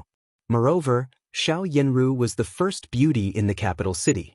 In Zhao Shiran's eyes, no matter how outstanding Xiao Wanru was, she could not be more beautiful than Xiao Yinru. She is more outstanding than the first Miss Xiao. Zhao Shiran's words did not interrupt Zhao Shiqiong's curiosity, but became more and more enthusiastic. Big sister, can I take a peek? Zhao Shiqiong said and wanted to get up. Zhao Shiran grabbed her sleeve forcefully and shook his head at her, indicating that she couldn't go in at this time. There are maids inside. If you sneak in like this, you'll bring shame to our minister's mansion. A miss from an aristocratic family was the most careful in doing things. How could she do such a sneaky thing? Then I'll stay here with you, big sister. Anyway, I have nothing to do. Zhao Shiqiong rolled her eyes and said. She really didn't want to leave without seeing her in person. The fifth Miss Xiao really aroused her curiosity.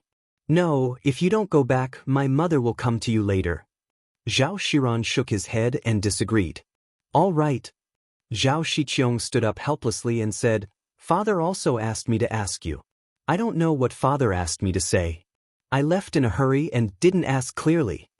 Her father used to talk to her big sister the most, but he had nothing to say to her, so she really didn't know what it meant. Zhao Shiran smiled slightly and said, Help me tell father that there is no progress and ask him not to worry. I got it. I'll tell father when I go back. I don't know what you are talking about so mysteriously. Zhao Shiqiong said indifferently. Her father and elder sister often said some strange things that she didn't understand and didn't like to listen to. After the two sisters exchanged a few more words, Zhao Shiqiong left. The door gently closed, making a soft sound. The room became quiet again. Xiao Wanru suddenly sat up in the inner room and stared straight ahead. Yujia was startled and asked anxiously, Miss, what's wrong? Xiao Wanru's eyes seemed to stop in her dream. She saw Huaxing. At first, there were some unconscious fragments. There seemed to be Chu Liuchen's figure and her own, but they were all unconscious fragments and seemed to be meaningless. She didn't sleep well. There were people talking beside her, so she was in a daze. But just now, there seemed to be a sound that broke her frozen dream. It was the Huaxing, the exquisite Huaxing. She saw the exquisite Huaxing that fell from the carriage. She squatted down to pick it up and looked around. No one paid attention to her in this area. Unconsciously, she walked to a remote place. In her last life, her knowledge was much shallow. Although she could see that this Huaxing was very beautiful, it must be expensive. It was so beautiful that it must be expensive. However, he didn't know that it was something that only the Empress could wear. Since she had lost such a precious thing, the owner of the house would definitely come to find it. So, she waited under the eaves where no one was, waiting for the person who lost Huaxing to come. In the end, it was Qi Baiyu who came. Qi Baiyu heard that she was driven out of the Prime Minister's mansion and came to find her. Seeing that she was in a mess, he protected her and brought her to his yard. After that, he recommended her to the Imperial Palace to be a painter for the beauties. So it was Chu Luchen who lost the Hua Sheng at that time. Fifth sister, what's wrong with you? Hearing the noise inside, Zhao Shiran was also startled. He hurried in and saw Xiao Wenru sitting there in a daze with her eyes fixed. She seemed to be in a bad situation, so she panicked. Miss Yu Jie, who had never seen Xiao Wenru like this, was so scared that she was about to cry. Hearing the voices in her ears, Xiao Wenru woke up from the shock and confusion at the moment just now. She turned to look at Yu Jie and Zhao Shiran. Gradually, her eyes became focused and she could see their figures. Fifth sister, are you okay? Zhao Shiran looked at Xiao Wenru's eyes and found that she looked confused as if she had just woken up. He asked, did you have a nightmare? Xiao Wenru blinked her eyes and fluttered her long eyelashes twice. Then she raised her head and said, I'm fine. It seems that I had a nightmare. Miss, drink some water first. Yu Jie handed a cup of warm water to Xiao Wenru. Xiao Wenru took it. When the warm water entered her throat, she clearly knew that it was just a dream and what was happening now was real. After drinking a few mouthfuls of warm water and handing the cup to Yu Jie, Xiao Wenru turned sideways and coughed in a low voice. Thank you, first sister-in-law. I'm fine now. Are you feeling a little better now? Zhao Shiran said and reached out his hand as if he was going to feel Xiao Wenru's pulse.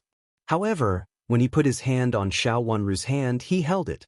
If Xiao Wenru hadn't known how to feel pulses and was familiar with this method, she would have almost thought that she had made a mistake. I'm much better. I'm fine now, Xiao Wenru said with a smile and a leisurely look in her eyes. Zhao Shiran seemed to know how to feel pulses, but she didn't know how good his medical skills were. That's good. It's good that you're fine.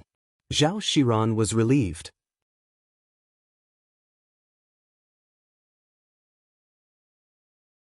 Zhao Shiran helped Xiao Wenru wrap the flower up with a smile. After looking at it, she put it on the right side of Xiao Wenru's hair bun and immediately clapped her hands and said, Fifth sister, you look so beautiful wearing this flower. Good, really good. The previous one was a little too plain. You are going to marry into Prince Chen's mansion soon. It's not good to wear such a plain one all the time. The flower was light with a trace of delicate and charming. It was indeed the favorite color of young girls. Matched with the rice grain-sized pearls, it became more and more colorful and matched Xiao Wenru's temperament very well. It made her little face as white as jade, and her facial features were as exquisite as a fairy coming out of a painting. First sister-in-law. Xiao Wenru was a little embarrassed and reached out to take the flower down. Fifth sister, don't take it off. Let's wear it together. We made it ourselves, so it's a little different from others, Zhao Shiran said with a smile.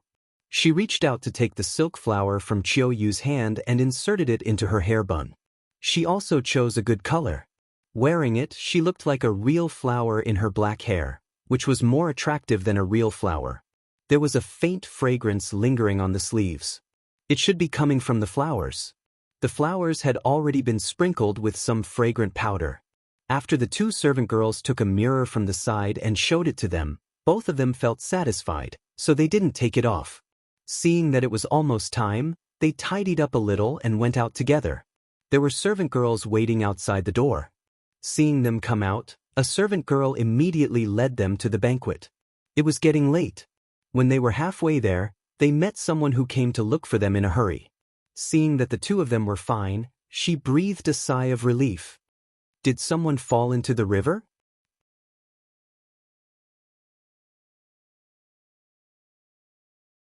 Chapter 876. Who fell into the river? Hearing the servant girl's words, Zhao Shiran asked in disbelief. A banquet like this was basically well guarded, so such a thing was unlikely to happen. It's the fourth miss of your mansion. The servant girl was a little bashful. After all, the two people in front of her were also from Marquis Xing's mansion. Their miss came to their mansion as a guest, but such a thing happened. No one could be happy about it.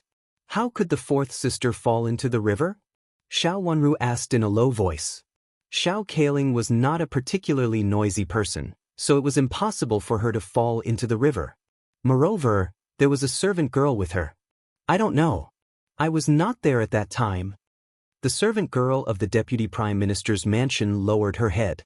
Seeing that the servant girl could not get any information, Zhao Xiran and Xiao Wenru hurriedly followed the servant girl back. They did not go to the banquet, but to the flower hall. However, there were not many people in the flower hall. Only Madam of the Deputy Prime Minister, Old Madam, Xiao Kaling and Gu Shishu were there. Xiao Kaling was crying, and Gu Shishu was also wiping her tears. The atmosphere in the flower hall was very solemn. Zhao Xiran and Xiao Wenru came over and bowed to Old Madam first, and then to Madam of the Deputy Prime Minister. Then they were led to sit aside. After they sat down, Old Madam asked, "Fourth Miss, is what you said true?" "Grandma, I dare not lie to you. It was really Miss Gu who invited me there. That place is also the place where we played together when we were children, so I went there. But I didn't expect that it was she who lured me there and pushed me into the water." Xiao Kaling raised her red and swollen eyes, pointed at Gu Shishu and said angrily, "Not many people know that place, and it was I who was invited there. How could it not be Miss Gu? Miss Gu, do you want to ruin my reputation?" Xiao Kaling couldn't swallow her anger that she was involved in an unexpected disaster at a banquet. Fortunately, there was no one else around at that time, otherwise she would lose her reputation.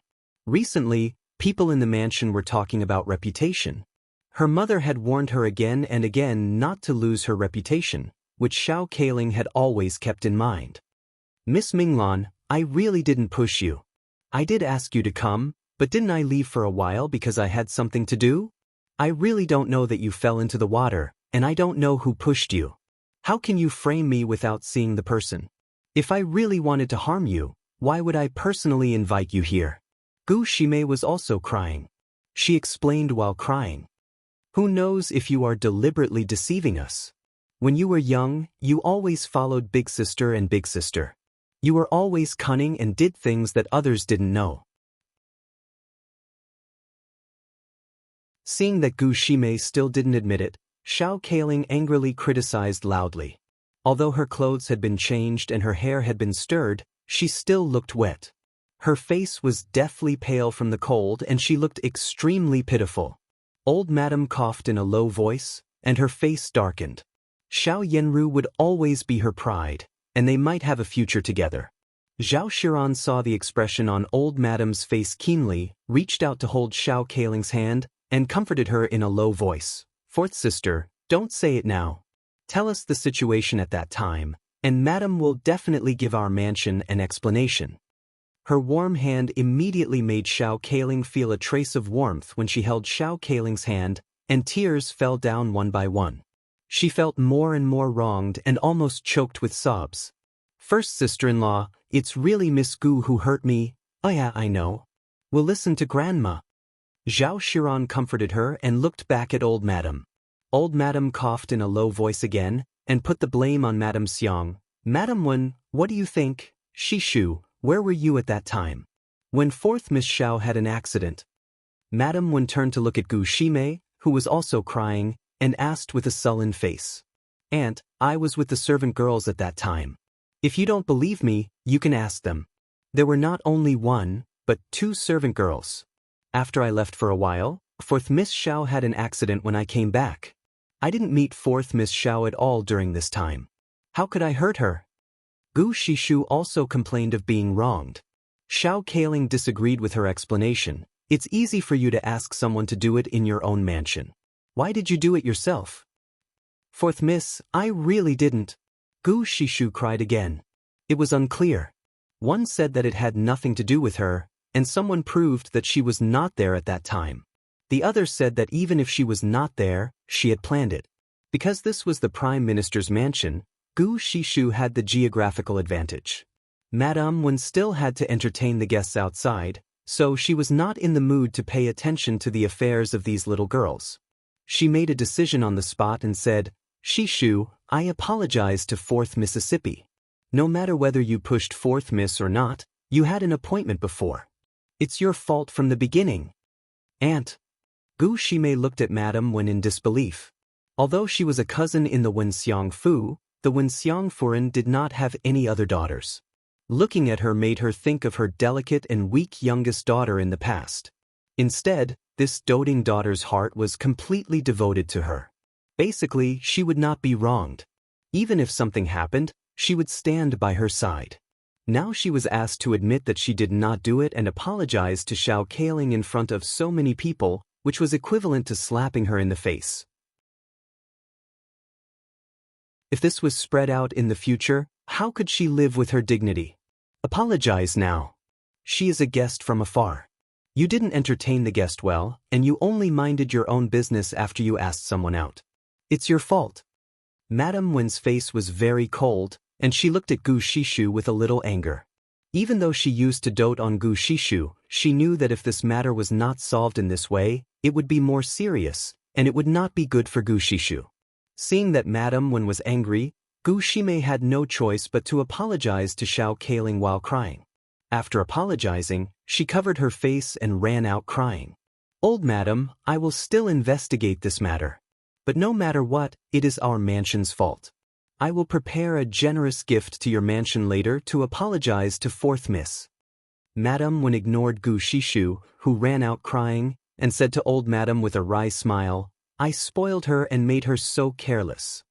Xiao Wanru looked up at Madame Wen. Until now, Madame Wen had not admitted that Gu Shishu pushed Xiao Kailing and only admitted that she had made a mistake. Although Xiao Kailing was frightened, nothing really happened to her. Old Madame could not be unforgiving, so she nodded at once and let this matter pass. However, it was inconvenient for Xiao Kailing to stay in such a situation. Xiao Wanru offered to send Xiao Kailing back and left Zhao Shiran to accompany Old Madame. Old Madame nodded at this plan. No matter what, Zhao Shiran was the new daughter-in-law. She could not come to Prime Minister Wen's mansion and leave without eating. What would the madams and misses of Minister Wen's mansion think? Moreover, the madams and misses of Minister Wen's mansion had also come just now. Xiao Wanru accompanied Xiao Kailing to get on the carriage of Marquis Xing's mansion. The carriage turned out of the gate of Prime Minister Wen's mansion and arrived at the front of Marquis Xing's mansion after another turn. Xiao Kailing had been shivering and was not in a good condition. Although she had changed her clothes, she was still cold. Xiao Wanru accompanied Xiao Kailing all the way to the third branch. Hearing that Xiao Kailing had an accident, the third madam struggled to get up and see Xiao Kailing. Seeing that Xiao Kailing was also shivering in the quilt, she burst into tears. She only had 2 daughters, and now they had accidents one after another. Moreover, the situation of the third branch was not good at the moment. The more she thought about it, the sadder she became and almost fainted. After comforting her with a few words, Xiao Wanru persuaded her to have a rest. The third madam was indeed in poor health, and she did not completely pretend to faint before. Seeing that Xiao Wanru sincerely persuaded her to have a rest, the third madam wiped her tears and expressed her gratitude. Then she was helped out by the servants. Xiao Wanru did not go back to the Piaoyun courtyard. After asking someone to boil the brown sugar ginger soup for Xiao Kailing, she helped Xiao Kailing drink it and stayed aside. Xiao Kailing had slept for a long time. When old madam sent someone to inquire about her after returning to the mansion, she had not woken up yet. Hearing that Xiao Wanru had been staying here, old madam was satisfied and asked someone to send some nourishing medicinal materials over. Xiao Kailing could only do this now. If it were in the past, old madam would still have the confidence to ask Prime Minister Wen's mansion for the reason. Now Marquis Xing's mansion was weak and could not be favored by the emperor. Marquis Xing's mansion could not afford to offend another important minister's mansion, let alone Prime Minister Wen's mansion. Thinking that a little cousin of Prime Minister Wen's mansion dared to harm the lineal granddaughter of her mansion, old madam could not swallow her anger. But so what if she could not swallow it? It was meaningless to take it seriously. Old madam was the best at weighing gains and losses. Thinking of this, she swallowed her anger. After having a banquet in Prime Minister Wen's mansion, she came back with the excuse of worrying about Xiao Kailing. When Xiao Kailing woke up, it was already 1 o'clock in the morning. Before she opened her eyes, she heard a gentle voice in her ear, "Fourth sister, you're awake." How do you feel? Although it was spring and the weather was much warmer today, it was still cold in nature. If she fell into the water, she would suffer from a cold disease for the rest of her life. This was also the reason why Xiao Wanru made Xiao Kaling drink the brown sugar ginger soup before letting her sleep. Thank you, fifth sister. Xiao Kaling's voice was hoarse but very sincere. The servant girl helped her sit up. Xiao Wanru put a cushion behind her and reached out to feel her pulse. After finding that her pulse was still stable, she put down her hand and said with a smile, "Fourth sister, don't worry.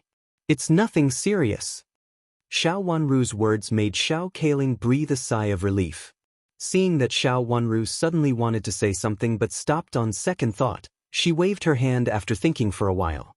The servants in her room immediately left, leaving only a trusted servant girl. Fifth sister, Gu Shishu is really not a good person. I'll tell you one thing. Xiao Kaling stammered, but still said it. You're tuning in to the Passion Pages YouTube channel. We're so grateful for your support, and don't forget to subscribe to join us on this incredible journey through captivating stories. Your generosity through donations truly makes a world of difference, as it's the primary source of revenue that allows me to expand and enhance this channel for you. Thank you from the bottom of my heart for being a part of this adventure.